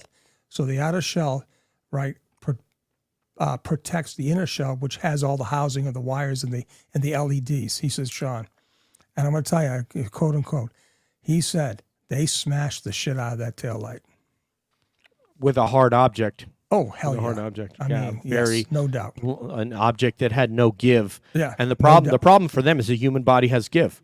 Right. Yeah. And the thing is, That's- it's And on a physics. hinge. Yeah. An object in motion tends to stay in motion. In That motion, 6,800-pound car would have toppled John. I mean, the pirouette. Yeah. he would have never. He would have been down right then and there. And I said the other night, Sean That's right. McCabe said, and his theory was, oh, she ran him over and he got his cuts under the carriage because nobody knew the true results of the medical examiners, the autopsy, right? The autopsy. He had nothing, no broken bone, no nothing. Everything was above the neck. I've seen, Peter, have you seen car accidents? I've seen car accidents. I think we've probably all seen them on the side of the road. They're vicious. John was beat. He was not in a car accident, and that's it. And we know that the federal government put all their money, all the chips was on Karen. And they spent $500,000 to that ARCA company to show that she did not hit John with that car. And that's it. It's over. They'll never convict her, ever. In order to make him move the distances that they said, you would have had to hit him center mass. Center mass. Dr. Center mass. Rentschler explained it as the way that you would Right. as, like a football player, you would have to hit the person where the hips are to drive DJ, him. You know, you to that know level. this. You know this, and Peter knows this. Where do you shoot when you're going to shoot someone? Two Center to of the mass. chest, one to the head. Yeah. Yeah, center of mass, right? Preferably, right? Mhm. But if you hit an arm, the guy's not going down. You hit him in the chest area, right? There's a reason for that. But that's where all the organs are. But that's going to be the stopping power. Hit an arm, you're still moving. Yeah. So listen, this was such an idiotic It's so thing that they stupid, did and to make people us go believe through it. 9 weeks. Seriously, 9 weeks, 10 weeks of this. Where Mike Breen knows that. He knows it. Michael Breen knows that. So We did a whole episode on critical thinking. That people lack critical thinking skills, and something that used to be called. There was a time in the English lexicon when we referred to something as common sense, and we've discovered that, oh my God, it's not common. So that's why people are in that situation. I think Nurse Kim, is it your turn to hit up that, or did we go all the way around? I think we went all the way around. No, we went all the way around. No, No, we okay. didn't. Sean was first. Kim's too. Yeah. Yep. So I think just as a registered nurse, his injuries were the reason that I got involved in the case, and it brought my eyes that I just said absolutely. I had questions from that moment. But what I found very interesting about Crash Daddy's testimony was that the area of the housing was 6 inches for Karen's taillight, and Officer O'Keefe had injuries from his upper brachial to his mid forearm, over 12 inches of diameter. There is no way mathematically that a 6-inch impact could have resulted even with an explosion as was described by Trooper Paul. Sure. And the explosion, him going with the vehicle for an additional 5 seconds, and then, the 45 pieces of tragedy. It could not happen for your basic science principles, correct? So, excuse me, that was for me the best part of the testimony, to recognize the discrepancy in size and injuries. And the only other factor was that, like we've said many times, guys, our arms are on hinges. There is no way, as Sean, as Peter Murphy and DJ, as the military, that being hit in your arm, that it wasn't going to happen that way. It's not feasible, and it was never a theory that should have been developed further by the Commonwealth of Massachusetts, in my opinion. Yeah, and to injure the arm, they would have had to for him to travel the distance, they would have had to hit the body, and that's where we have the bruises, and where we have the lack of bruising and broken bones. It wouldn't have just been the arm, and obviously it looks like a damn dog bite, people. Don't be stupid. Stop it. Don't talk Right. to us like we're stupid. You know. I also would like to. I'm so sorry, guys. I Please, just ma'am. thought of Go this, ahead, ma'am. but there is Please. no range in the depth of injuries. Okay, and when you are looking, there should have been ones that were down to, because if it was an initial impact that actually did explode the taillight, you would have had a deeper puncture wound, correct? From where the initial injury occurred, and then it diffuses out, going, for lighter marks would have gone up the arm. Those marks were so uniform that would, as a wound, nationally wound certified RN, can I say it's a dog mark? I can't say it because I don't do dog marks. I only do human injuries, pressure, trauma, etc. However, seeing those are the uniform linear patterns in which they presented on Officer O'Keefe's arm would give you the impression that this was by one object multiple times. Okay, right. and it's going from that, perhaps a bite pattern or a claw pattern, right, could have provided and presented in that way on the skin. It would never have been from a blunt force trauma and then projectile to other areas on that extremity. Sorry. Now, I just brought it up on my phone. I was going to send it to myself so I could display it on screen. Are you saying like that whole thing, like where there's scratches and a dog's nails just happen to be side by side and then they go like that? So that wouldn't be like a tail light that would have like scratched his arm? Correct. Is that in your... Really? My medical opinion was that the tail light does not have teeth. Yeah. If it does not fit, you must acquit. Yeah. There you go. This is, I know, it's so absurd. People actually believe that. People go, oh, that looks like a taillight. It's like, dude, have you ever been bitten by a dog? Have you ever had a bad day and had some dog run after you before you could get on your bicycle? Yeah. Anyway. DJ, have we gone around yet? Have we gone full circle in the comment? I think you and Miss Shorty have not. So right, please go ahead. I digress. Shorty, if you're up, go ahead. Oh, no, you can No, go. it's you, Peter. Yeah. Okay. So I can contribute that I have spoken to 2 professional canine trainers that work for police departments and have been in that position for a long, long time. One of them, I guess, is qualified as an international certified expert.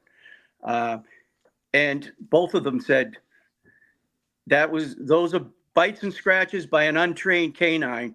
No doubt about it. No other way can you explain that, period. And these people have testified in hundreds, if not thousands, of court cases where dogs they trained through another department in East Overshoe bit somebody, and they brought these dog trainers in to talk about their training and how they train the dog, and single bite, latch on. They don't bite several times. They latch on once.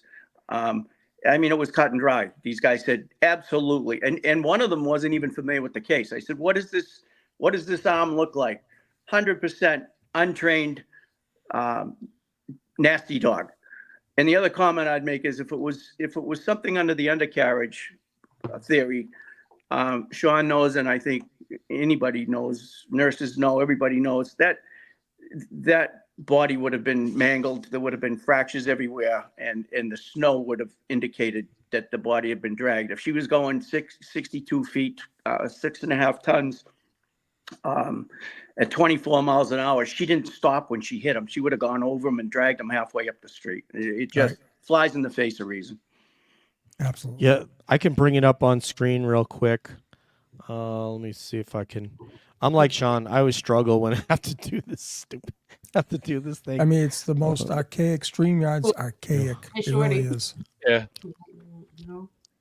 And Miss Shorty, if you've got, you can, ma'am, you can go ahead and tackle it, and I'll try to get this up on screen within the next 27 minutes. I mean, 28. Take 28 if you need it. Yeah, exactly. Thank you. Give the time. If it wasn't the Lexus and if it wasn't Chloe, then maybe it was Jen McCabe's tooth. Ooh, God. Yes. Ouch. Snaggled too. Oh my God. Cha-ching. Miss Shorty. A shot from Miss Shorty. Shots fired. Get Yeah. Shorty. Shots for totally, man. That is you are out of bounds, ma'am. That's awesome. Jen McCobb. Jen McCobb. No, I don't know if I'll be able to get it up on screen. I want to keep the flow going, but Sure. to me, I don't know, Pete. I think you're being unreasonable. It looks like a taillight hit that arm. I'm kidding. course. So anyway, Why wouldn't it be a tail light? I mean, come on. all right. In lieu of my question, Romy had one. Romy was absolutely blessed us with a gigantic $49.99 thing here. So let me bring this one up. We'll get to the rest of them before the end, but here it is. Okay. Romy. Is it Romy and Michelle's wedding? I can't remember. Anyway, Kim. So question about JOK clothes. Why weren't his clothes put in a biohazard bag and sealed instead of drying them out? See, I'll try to add the accent in there. Is it typical to dry evidence items out before bagging them? It's something that always struck me as odd. Beginning with Special Agent McDonough, please. Okay, so, we always bagged all the blood items, from whatever evidence we collected. Now drying it is fine as long as the bag, as long as the evidence was preserved in the proper way, it's going to dry naturally. That's why we use bags, because it's, they're porous, right? They're not in a a plastic container, right? So you put it in a bag, like even for like rape kits, right? You put the hate to say, you put the underwear in, even the guy's underwear or the bed sheets, whatever. You put them in bags. You preserve everything. The fact that I guarantee if the defense asked what was the drying I guarantee is somewhere in between the evidence room and the coffee machine. I guarantee there was no one preserving that evidence. And God knows how many people had access to that evidence, how many people could have touched that evidence. And there was just, they never thought they had to be accountable. And we got to make them accountable. Yes, you use bags, but that's a great question. Use bags, anything that allows the drying process naturally, okay? A Stop and Shop bag would have worked. I know. Anything but That's what they use. I've heard the FBI where I live. That's what they use. Is they also will use Walmart bags if Stop and Shop Sure. isn't available. Right, exactly. But they they'll were all Stop and Shop together, is the too. preferred. Publix, Yes. they use Publix down here. All right, Sergeant. I know Publix is a bonus. Sergeant Peter Murphy. This question goes to you as well. Would they have dried, in your opinion, those clothing out before they put them and bagged them? Is what Romy's asking. Thank you so much, Romy. I really appreciate you. I'll echo what Sean said, that it's conceivable or reasonable to conclude that if they had a secure evidence room, that they could have spread the clothing out and locked the door so that nobody else had access or walked by it. If it was in a pristine, uncompromised setting, drying it out necessarily wouldn't have been a bad thing. I mean, depending on how much moisture there was in it, they train you to put evidence that could be damp or laden with DNA or blood or something into a paper bag. They obviously encourage you not to put it in a plastic bag because that creates problems if you seal it. And as Sean said, if you leave it in a bag, it'll eventually dry itself out. I don't think it's contraindicated to put clothing on some sort of a pristine setting, but you've got to make sure that the item you place it on, whether it's a hospital wrap that's been sanitized and nobody's touched it or whatever. You can't just throw it on a banquet table and say, we'll be back in a couple of days. Let's go get coffee. Yeah, I was going to say Proctor, might have been, you know what? Let's just throw it in the dryer. Put some dryer sheets in there. That shouldn't damage anything. So anyway, sorry. All right. So now we are done with the roundtable. Thank you, Romy, for that incredible blessing. The rest of the super chats all will be read, but now it's time for the free for all. So go ahead, homies, man. Throw it away one to the other. No more organization. Okay. Yikes. Nurse Kim, why don't you start us off? Free for all. No pressure, Kim. Look at all the solo Free for cups. all. Let's. Look at those. I don't even know. Let's hit these solo cups, everyone, and. No, I'm putting it to Peter Murphy. Mr. Murphy, can you please start us off with the chaos? Please call me Peter. You make me feel I don't know, overrated with the Mr. part. In 35 years on the job, I was called a lot worse than Mr. So please just call me Peter. Okay, Peter. But what's the question you're tossing at me, please? I mean, I'll throw one at him. She wanted you to start us off. I'll throw one at you, Peter. Something very, very significant that happened was the what the sort of testimony that you collected from Officer Wanless about removing the taillight, which never made it to trial. Do you think that? And I asked this of Sean yesterday in a phone conversation, but do you think that you could be called to testify to that fact? I was surprised I wasn't on the first round, actually. I've also got information. I don't know if the person's willing to come forward, that they had conversation with Officer Wanless after I did, and that it was confirmed that when he removed the taillight, the comment was made by him to this person, who I would consider pretty solid.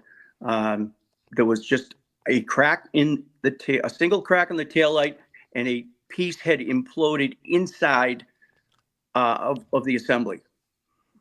Oh, so you mean it didn't produce jagged from hitting O'Keefe's car? It didn't produce like jagged shards of taillight that would have cut up somebody's arm?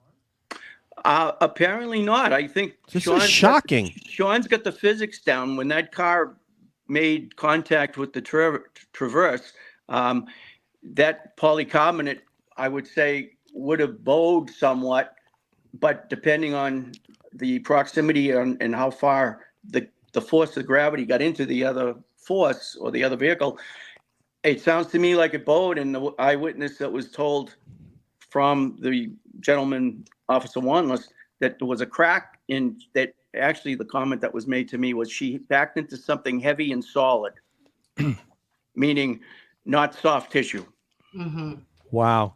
I would have thought like you'd see like jagged pieces of polycarbonate that could have like looked like dog scratches and bites on someone's arm. Well, so I'm really surprised. The 21 Lexus has a recall on biting taillights. You'll have to bring your Lexus back in. We got to have Karen call Lexus and Right. get that, because we got to get the car in. We got to get it out of Canton, out of the Sally Port. Where Karen's brother works for Lexus. Did you know that? Fun fact. What, your brother does? Karen's brother. What? Yes. Oh my God, we got to get him to. Yeah, but they're going to be like, oh, he's an interested party. You know, he's biased, so we can't use him. All right. Let's go with some super chat. If anybody, first of all, Sean had some breaking news that he announced backstage. Did you want to reiterate that for the audience, Sure. Sean? Please go ahead, sir. So for some of the people, I think there's a few little roamers here, like Joe Biffy. Mofos? Mofos. Oh, we're all good mofos, but Joe and this other guy, I don't know who they're trying to bounce out of here. But for those who think Scott. that the FBI are done, they're not done. I had word today. I'm going to triple verify it. Right, coming off the streets of Boston today from a very reliable source, the FBI, in fact, has seized the tools that were directly used in the demolition of the basement at 34 Fairview. I don't have. Sorry, just had to add that in there. I don't have any more details other than that. However, I do have another source that's going to get other information on it. But yeah, that's very encouraging. And I'm telling you, they're not off this case. It's a huge, huge case. And it's just not only John, it's Birch, it's a lot of different things. It's all public corruption. And we now know that the Civil Rights Division of the Department of Justice is heavily involved, and that means one thing. For Karen Reed, those 3,074 pages contain exculpatory evidence that they withheld from her.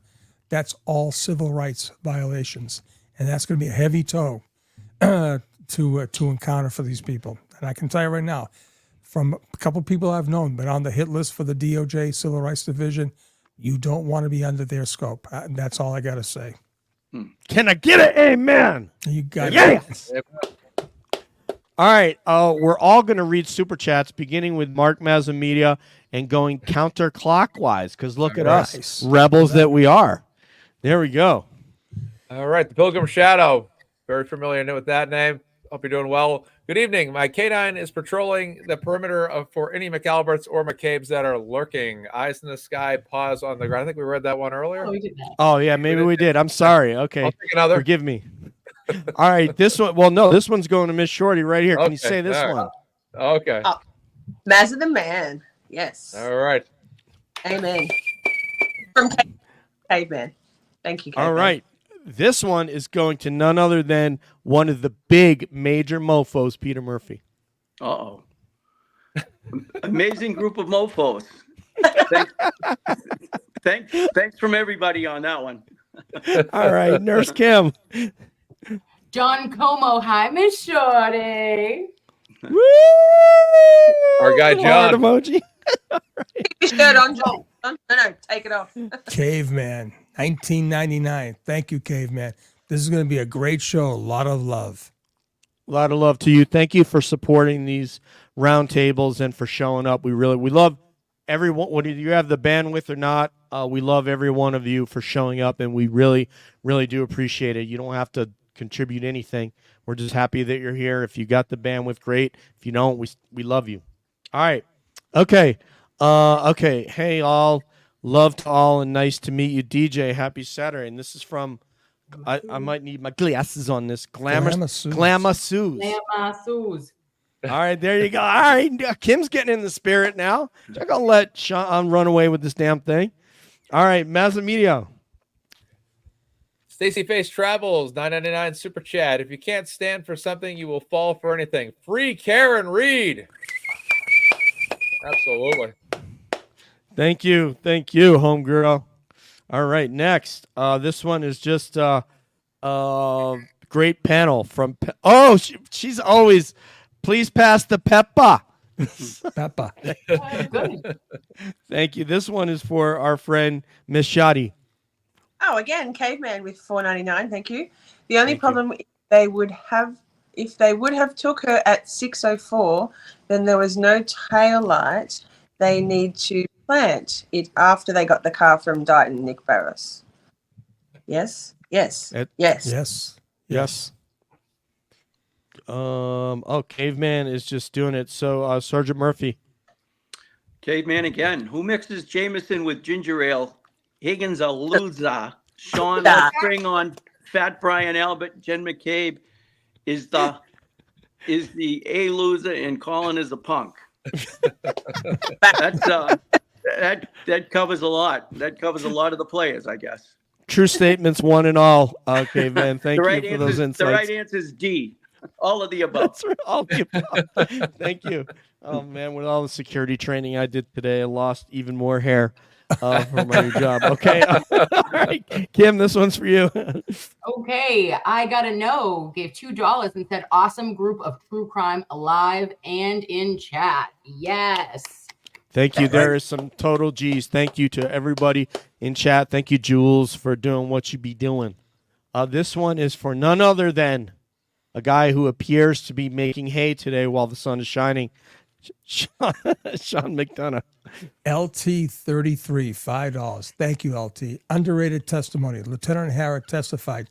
Team search ended when Lieutenant Tully was convinced they had found everything they were going to find. Yes. LT33, that is a absolutely incredible find right there. Beautiful LT.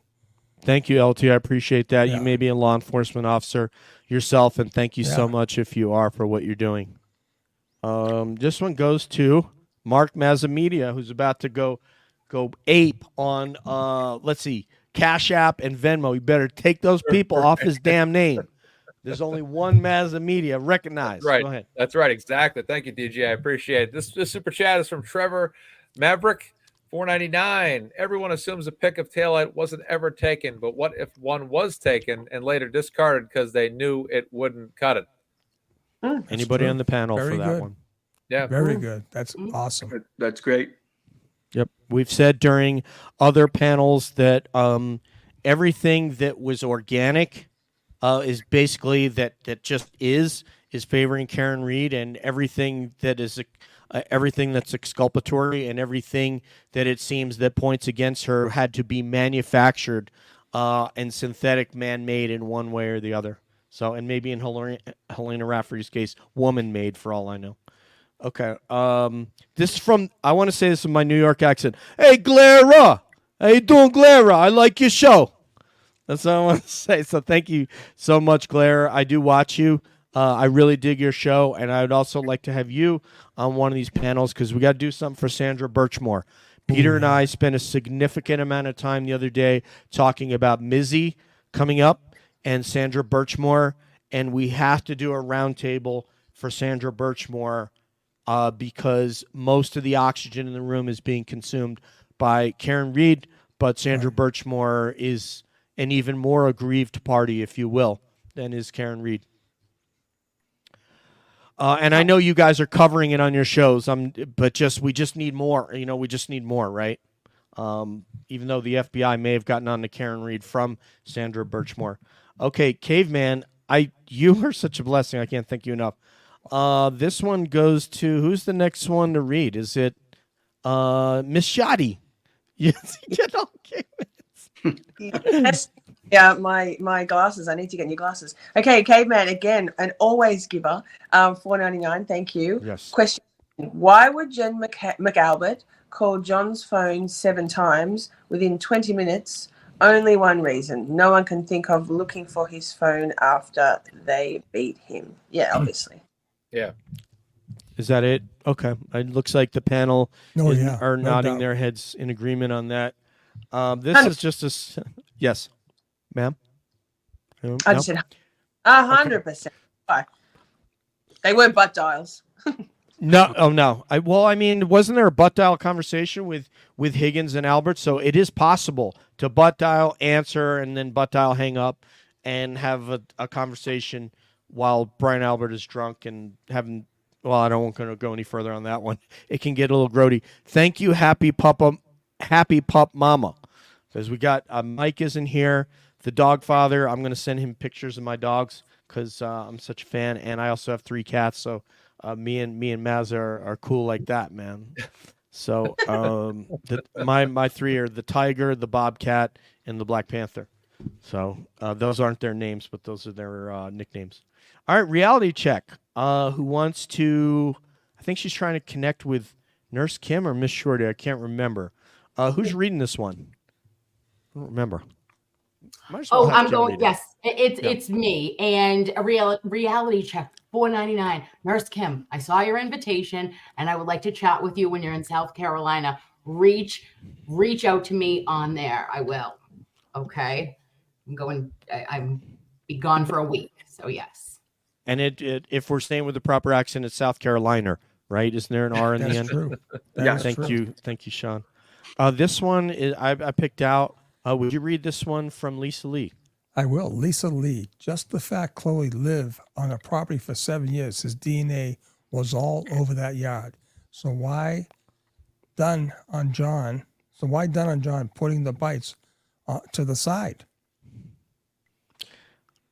Man, I mean, if you're not investigating the house, right, then nothing is collected. There's nothing collected from the premises other than what would be indicative of the culprit being Karen Reed, and anything that could have been exculpatory. Don't want to see blah blah blah blah blah blah blah. We don't want to talk to the plow driver. Don't want to know who he is, even though apparently Jackson's Unetti's private investigator found that guy. So anything exculpatory, we don't. Sorry, we're not interested. This one, okay, we already did that one. Okay, this one goes to me, and it is Leah Baker. It's always semantics with this crew, never taking Chloe.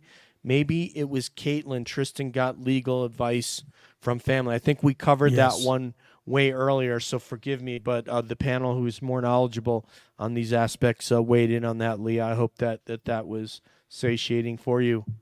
And this one is from Ask Bob. This one goes to my man, Mark Mazza Media. All right. Ask Bob asks, question for Sean. I already asked Mazza, do you think those mofos, Berkowitz and Rafferty, will ever face justice? They seem to be Teflon under any radar. I Mofos. think one or both of them will. That's what I think. I don't see how Berkowitz can't. Maybe Helena. All depends on those wiretaps, but definitely Berkowitz. Wow. There you go. That's pretty strong. Miss Shorty, I think we finally have one for you that isn't Caveman. And thank you, Caveman, for being so awesome that we did call your name a bunch of times. Yes, $5 from Glamour Suze. Hey, Suze. No one has made a claim against any of Karen's insurance policies because insurance companies investigate thoroughly. There is a good reason why. That is a great point. Yeah. That is a great point. They're not paying out any money. Yes, ma'am, please. In the jurors that Aidan interviewed with the juror, and they assumed that Arca that juror said that they assumed that Arca was called by the insurance companies, by Karen's insurance company. It was the ambiguity was so strong there that was what the inference they drew, which was obviously wrong, but it's an interesting one. Well, first of all, they would have paid out less money on a claim than they would have paid Arca, so that would be pretty dumb on their part. Anyway, all right. Let's see. Just have a few more left. This goes to Peter Murphy. Okay, I can only see parts of this, so if there's a money issue there, I'm going to be remiss. Okay, thank you for that. I gotta know, can KO Drive leave town? Is she held in mass? I think she means KR. Yeah, I think she means KR, right? Yes. I don't know what her restrictions are right now. I think she has to either notify somebody or she may be restricted to stay in Massachusetts. I don't know that. She can't drive. I thought that she could go. Excuse me. I'm so sorry, guys. Bless you. Peppa. Okay. How do you spell that? P-E-P-P-A, right? Peppa. She's a little Peppa pig. Yes. She's making a comeback. Yeah, she's trying. She's trying. Rally the troops, babe. So I was under the impression, don't quote me though, is that clearly, as Mr. McDonough said, that she does not have her license currently, but that she could go, to Florida or any, you know what I mean? Like, I don't think that she has a restriction to Massachusetts. Interesting. That's interesting. But she doesn't have her license and she doesn't have her car and she doesn't have a job, which is what is so debilitating for her and what's so absurd. This one goes to Nurse Kim. Standing Stone, 1776. I love it. Do you think Chief Rafferty came in Sallyport when Kite was breaking? That's why she did a 360. When light was breaking, that's why she did a 360 with the broom. Good question. We got it on video.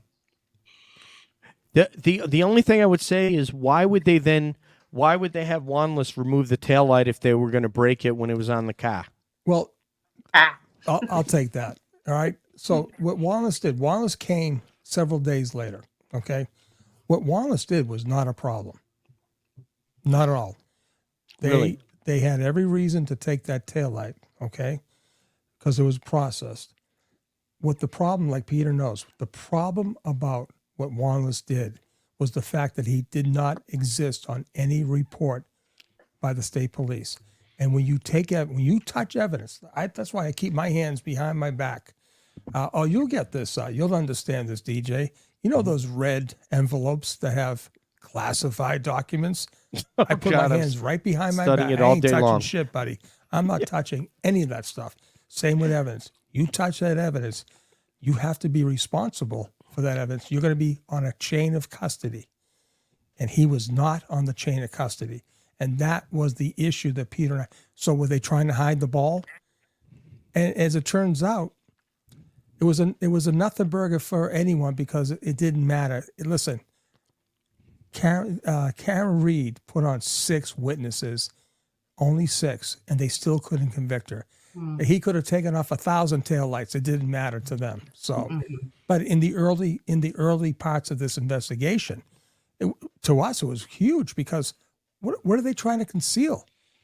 And that was the thing with Peter was golden on that. But the problem was what he did was no problem. It's what Proctor and those other people did by not including him on the custody of evidence, the chain of custody.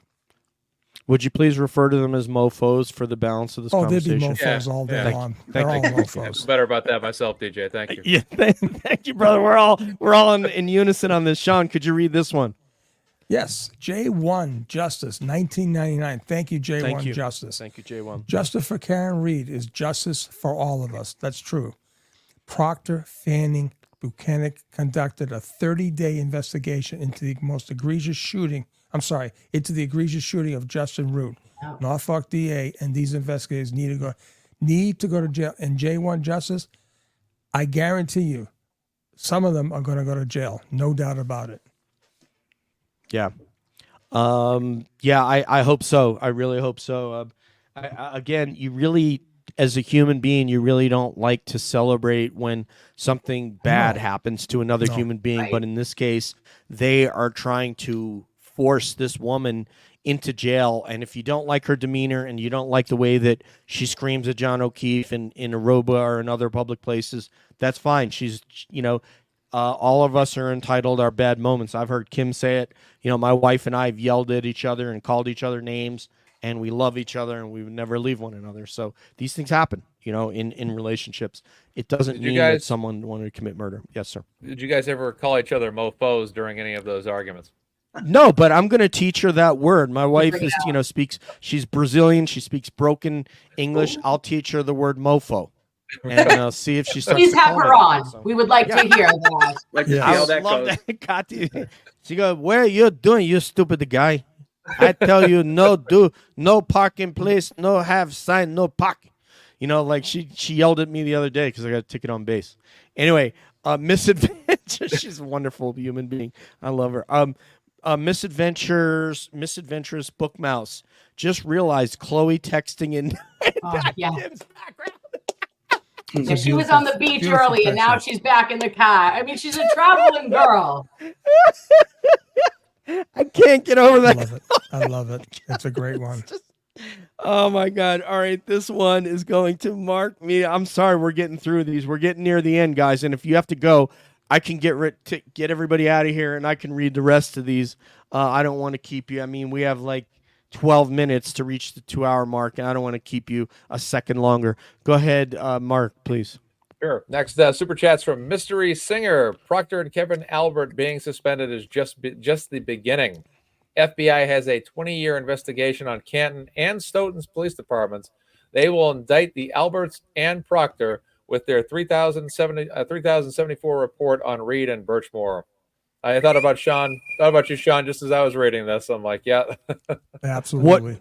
Can I tell you where my mind went, Sean, because I know you're a music guy? Only the Beginning. So I was thinking about that song, Beginnings from Chicago. Oh, it's only love the that beginning. song. Only the beginning. I love that. And you're a musician. Are you a musician? I am. I'm a guitar player. Yeah. Your guitar. That is so. We need to have a Karen Reed band. We can get you, Mike.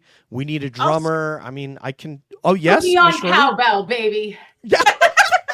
And Miss Shorty, are you a musician as well? I can sing. Oh, we need a singer. Awesome. Singer. I can play the drums not all that well. Peter, are you playing any instruments? No, I could be the conductor. I think what possibly we could consider is either when this comes to the end, we could bring everybody that's in the round table and some of the other people that you would want to bring in, and we could see if we could, audition or do a live show at either the Yes. waterfall or the hillside. Yes. That'd be perfect. We're the band. Finally, we'll know what the band was. It was us. There you go. See? The FKR band, we will be holding live auditions. We need a drummer. We need a bass player, and we could have, because I think Mike plays guitar. Mazza, are you playing any instruments? I can sing a little bit. That's about it. Maybe be a bodyguard or a bouncer. Yeah. Oh, what a baritone you are. Can you, I mean, Yeah. you can be I the think- front of house for us. You can be the front of house. You can do the lighting and the sound from the front of house. Yeah, right. Mazza has he has a FOH, big buddy, FOH. he has a big media voice, man. He should be on like Oh, major Mazza. media, man. What an Thank you. amazing Appreciate voice. that. Yeah. Jesus. Yeah. Ah, Thank you. yeah, Maybe at I some could point actually in the future, sound. we'll see. Oh Mazza's yes. our voice daddy. Mazza's our voice daddy. When we in That's right, Mazza's yeah. chat, I always put his voice daddy.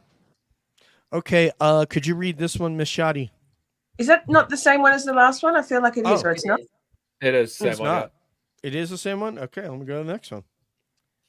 Okay, so J1 Justice, I can't see the dollars there either. Is that just a question? Norfolk It's- DA.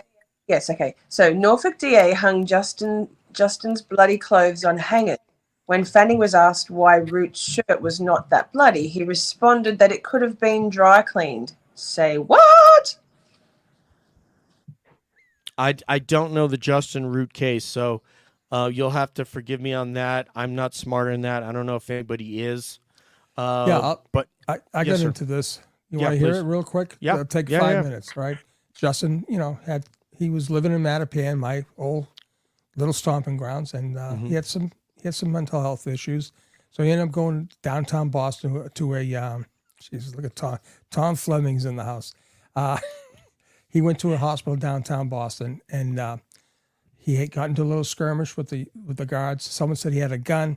Well, he had a plastic gun, a toy gun, a BB gun, and there was a shootout. The cops shot at him and missed him, hit another cop. He get into a car. There was a high-speed chase, and went into Brookline. He crashed, gets out of the car, and the end of the story is he got blasted. I feel awful. 32 to 33 times. Yeah. and just for having the toy gun, is that essentially what it is? Like I say, I mean, they were very Robin Bailey, Mattapan, St. Angeles. They were very.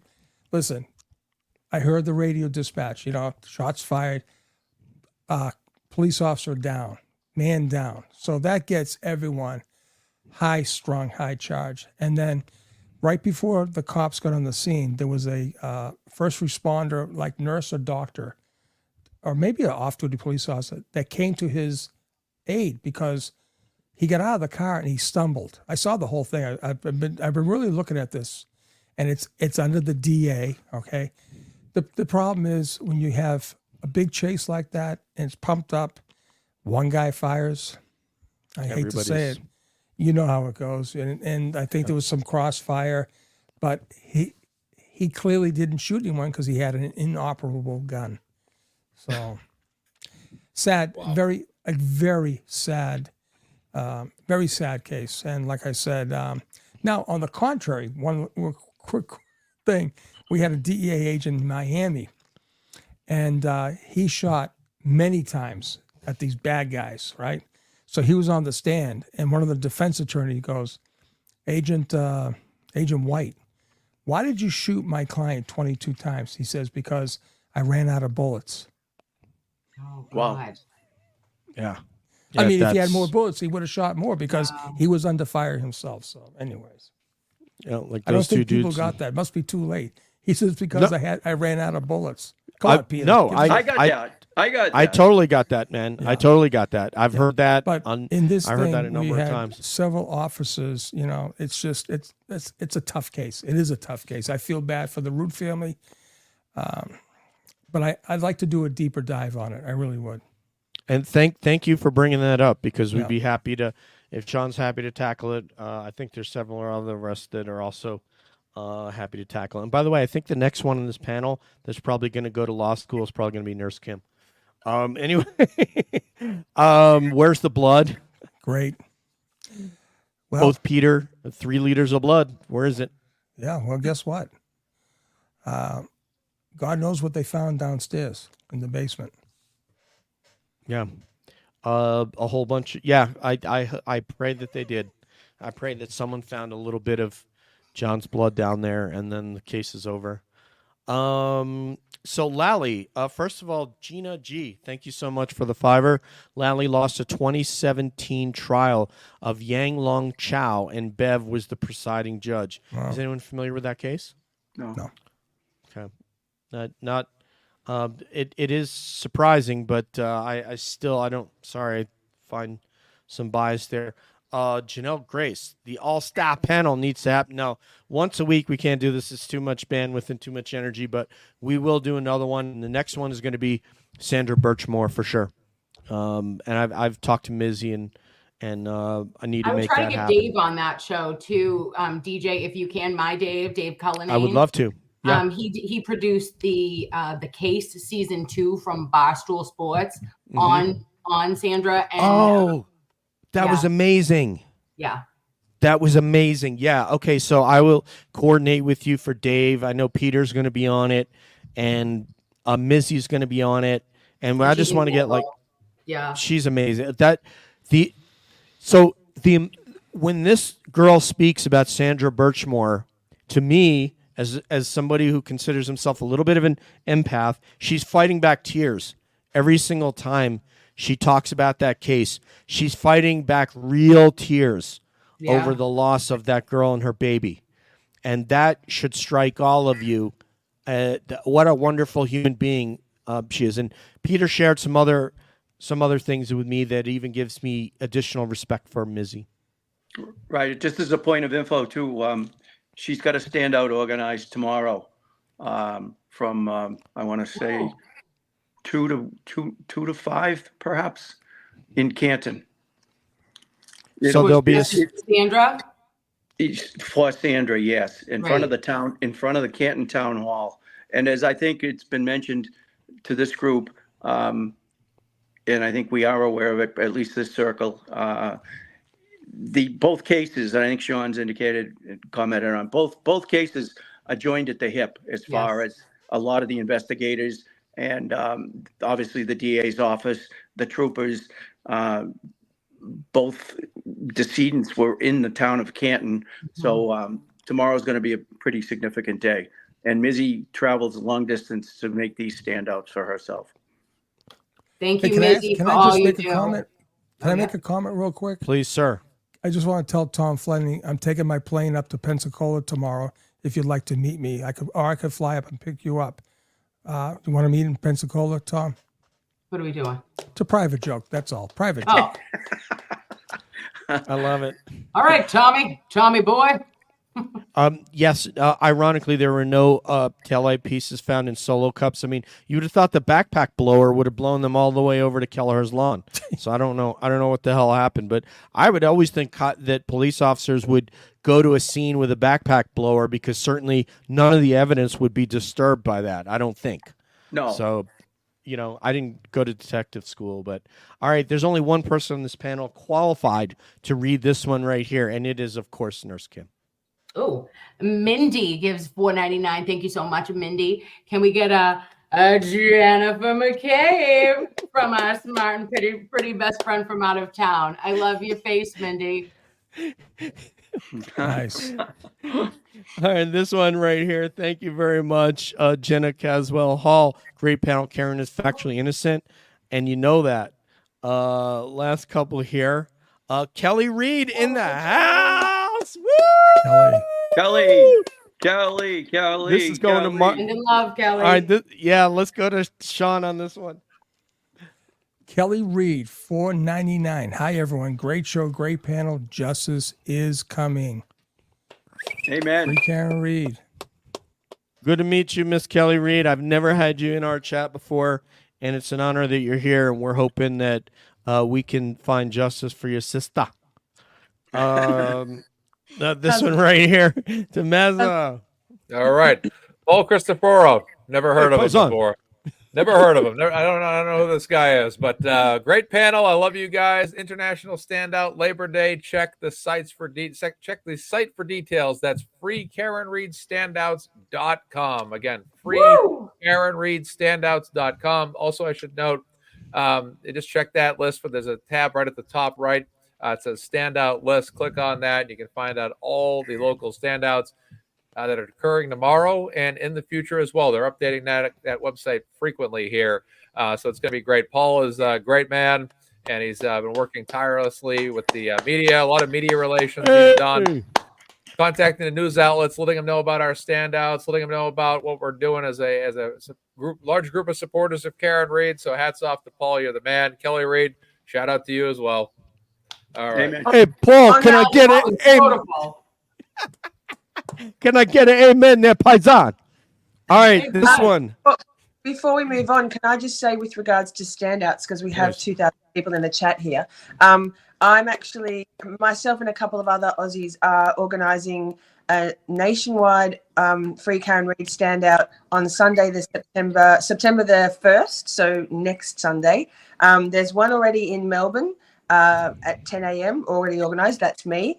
There's a Hobart standout, which is in Tasmania, the capital city of Tasmania.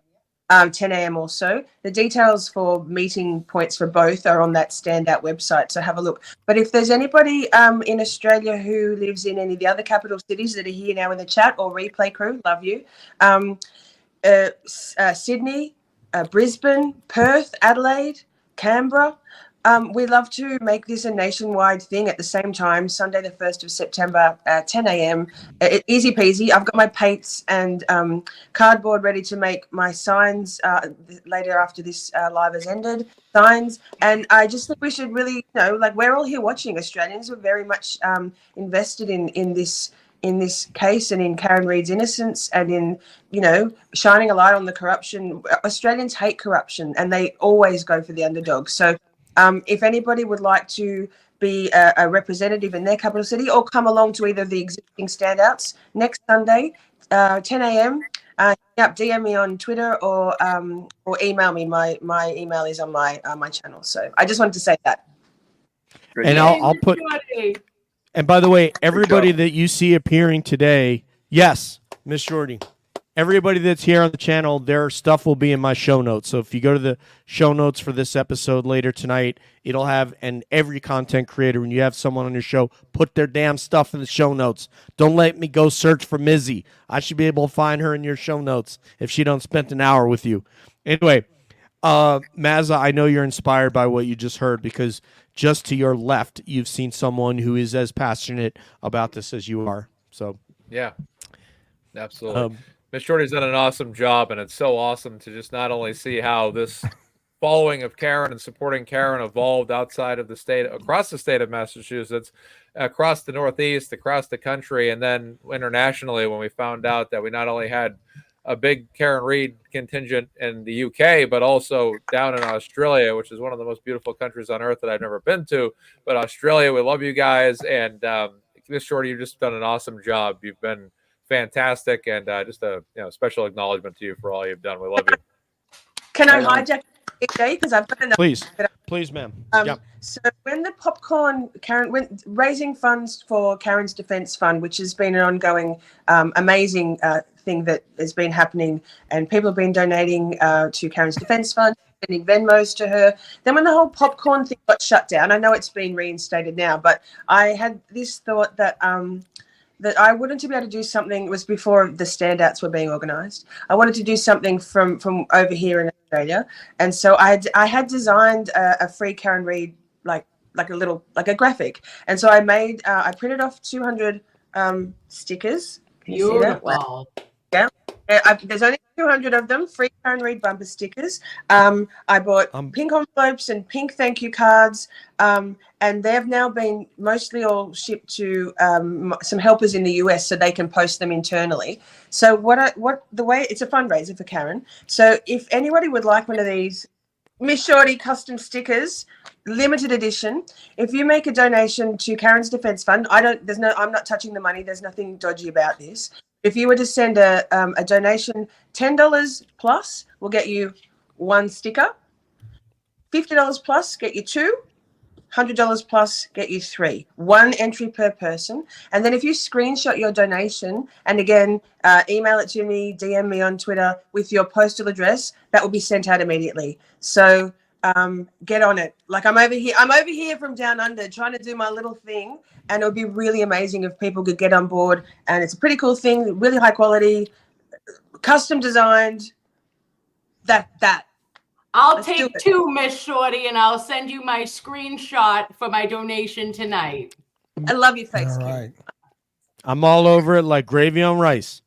Thank you, Uh-oh. Miss Shorty. I'm in for one.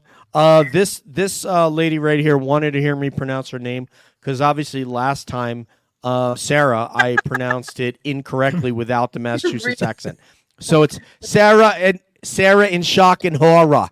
So tell me later on, Sarah, if I got that correct. Sarah in shock and horror. No, DJ. Yeah. Yes, sir. Sarah. Sarah. You know, Sarah. Yeah. No R's. Hey, Sarah. I blew it. Sarah. I blew it. Shock and horror. Shock and horror. I blew it, Sarah. A shock and horror. I blew it, but I am in training after all. I'm a trainee of Nurse Kim and Sean. I am not at that expert level. Asshole in training, yes. Yeah. I mean, I can tell you when I went to Dean College, I could do the accent pretty well because I was listening to my teammates every single day. But anyway, so who drove the Ford Edge? I don't think. And if does anybody have anything for who drove the Ford Edge? Yes, I do. It was Chloe the dog on her way to Vermont. It's so difficult. Right here, the Edge. I'm driving the Edge, babe. Look, I'm in it right now. There's so many Ford Edges. You can have a Monopoly game on that, right, Peter? Yeah, you could, Sean, but I think there's some information out there which I'm not going to touch right now, but I think you know what I'm talking Oh, about. come on, Peter, give it Stop up. it. Come on, spill Stop the it. tea, buddy. Spill Stop the tea. it. Come on. No, he's got his sauces. This one is for Sean. You know, Dina Bellina. I love it. Dina Bellina. Steve Scalin has always been the strongest piece of evidence to me. Me too. Because I really believe if it wasn't for Steve Scalin and that little darling he holds close to his heart, he risked it all by spilling the tea against his old buddy, Brian Albert. Let me tell you, that's how it went. And then you had Tom Beatty on the other end coming in with Erin, and that's how this thing got teed up. I'm going to tell you, Tommy Fleming can deny it all he wants, but this is how it all went down. Yeah, unfortunately, the critical thinking piece, the common sense piece, just is not happening. This one, Nurse Kim. Sure. Nikki Mix7 gave $10. Thank you so much, Lovey. When looking for someone, the logical thing is to call the local. I don't know. Call the local you last witnessed him. Who last witnessed him? Jen M never calls the Alberts house to ask if John arrived later or ask them to look outside. Thoughts? Awesome. Great point. Great point. Yeah. Of course, I mean, Jen's not going to call. She said she called Because though Jen Julie knew. and Chris. Jen knew. Right? Jen knew. Yeah. Thank you, JD Gossa. Great panel. Nurse Kim, the corrupt 5150. I hope they're not referring to Van Halen. Okay. Mr. Monk's understudy. You. So the 5150 is a Thank section you. 12 in the Commonwealth of Massachusetts. Right. And let me let you know that I have reached out to the one and only David Yannetti. And I would really like to go through the Good Sam. I want to see the medical records. I know it's like probably not necessary, but I am a legal nurse consultant. And the way that this was conducted, the physician, the ER doc, right, Justin, should be ashamed of himself because he not only took care of Officer John O'Keefe, but he also took care of Karen Reed. Now, what he didn't even remember, okay? He had no idea. His documentation was so lackluster. When I tell you that I clutched my proverbial pearls, my friends, upon his testimony, I'm watching, I'm looking, and I'm saying he's going to get it together because I have a lot of respect for emergency room physicians. And it never came. And my problem is this: how Karen's labs were obtained, guys. That's sus, in my opinion. She was sectioned she was medically sent to the hospital due to a risk for herself and others. There was a determination made by the hospital to collect labs for a tox screen, right?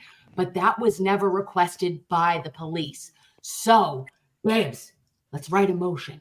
Let's do some shit, because I think that we have an argument that not only was this not collected by Mass State Police in a normal OUI charge, how in the Christ are you saying that her compromised medical condition on the morning of January 29th, 2022 is used against her? I feel like there's HIPAA violations there. I understand that. I know that David Yannetti, I know that Alan Jackson have looked through all of this, but let me see the records, because if I can see what the nurses wrote, there may be something there. Well, if anybody can be of help with that, like if you haven't heard from Yannetti, then maybe Sean and Peter could. I'm not trying to be funny. I'm being serious. If they can help out to maybe get something for you to look at, maybe that would help. Who knows? So, I'm just a guy in Naples. Yeah, Sean on the Gulf. This one is for you right here, Sean. When's the MoFo merch coming out?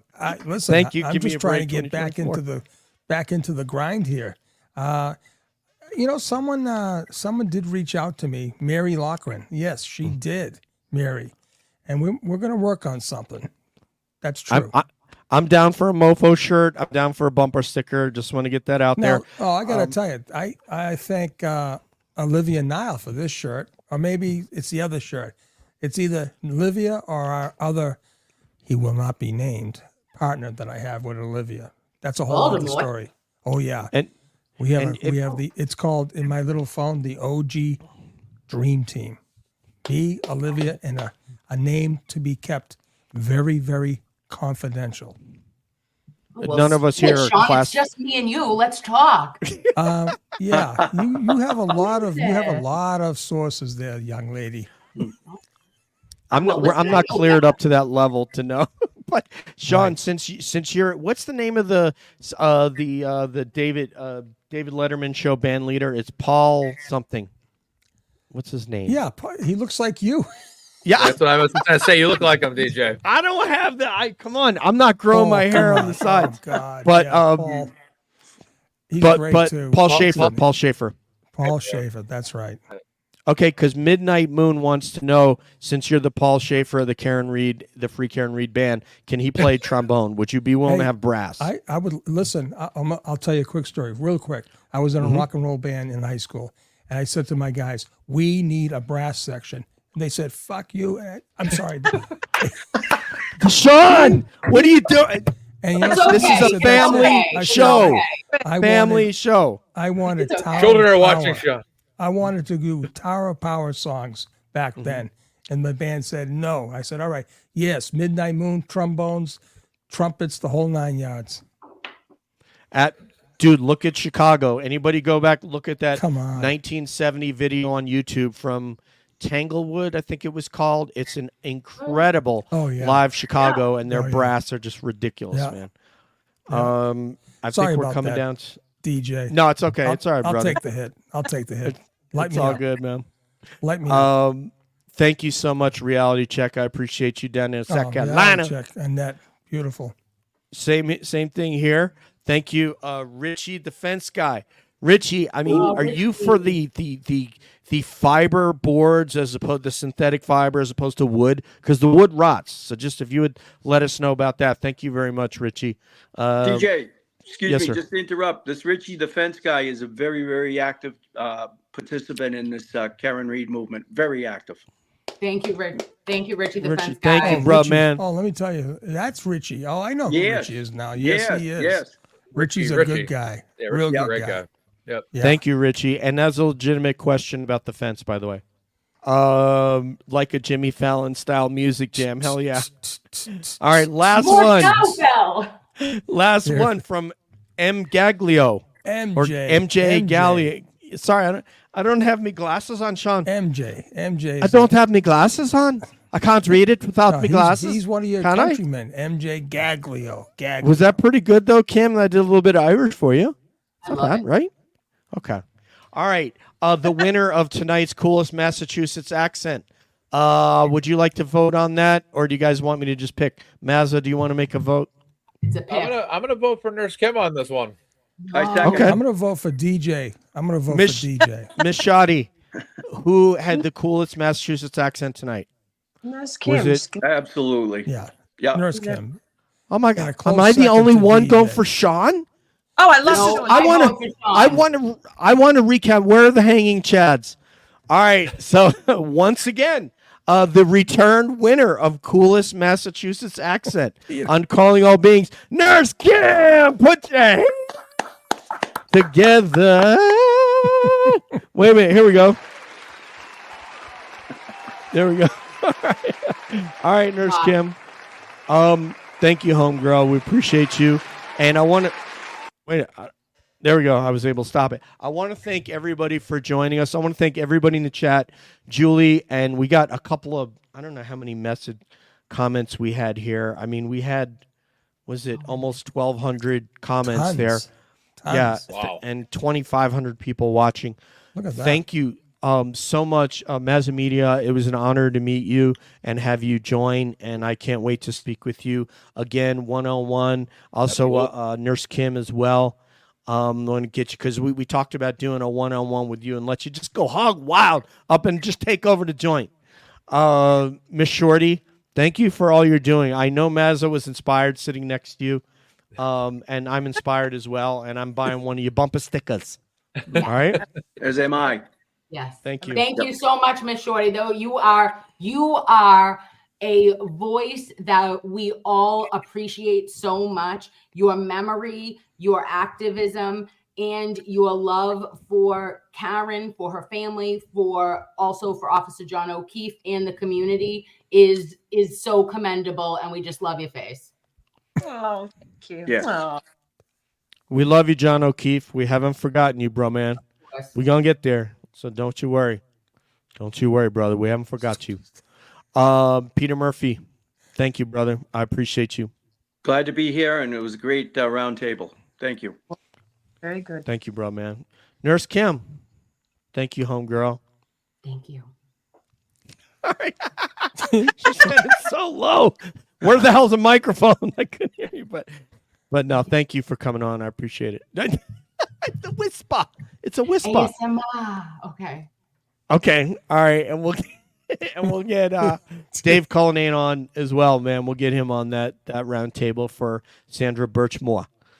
King Mofo. Thank you, DJ. Thank you, brother. Thank you to the panel.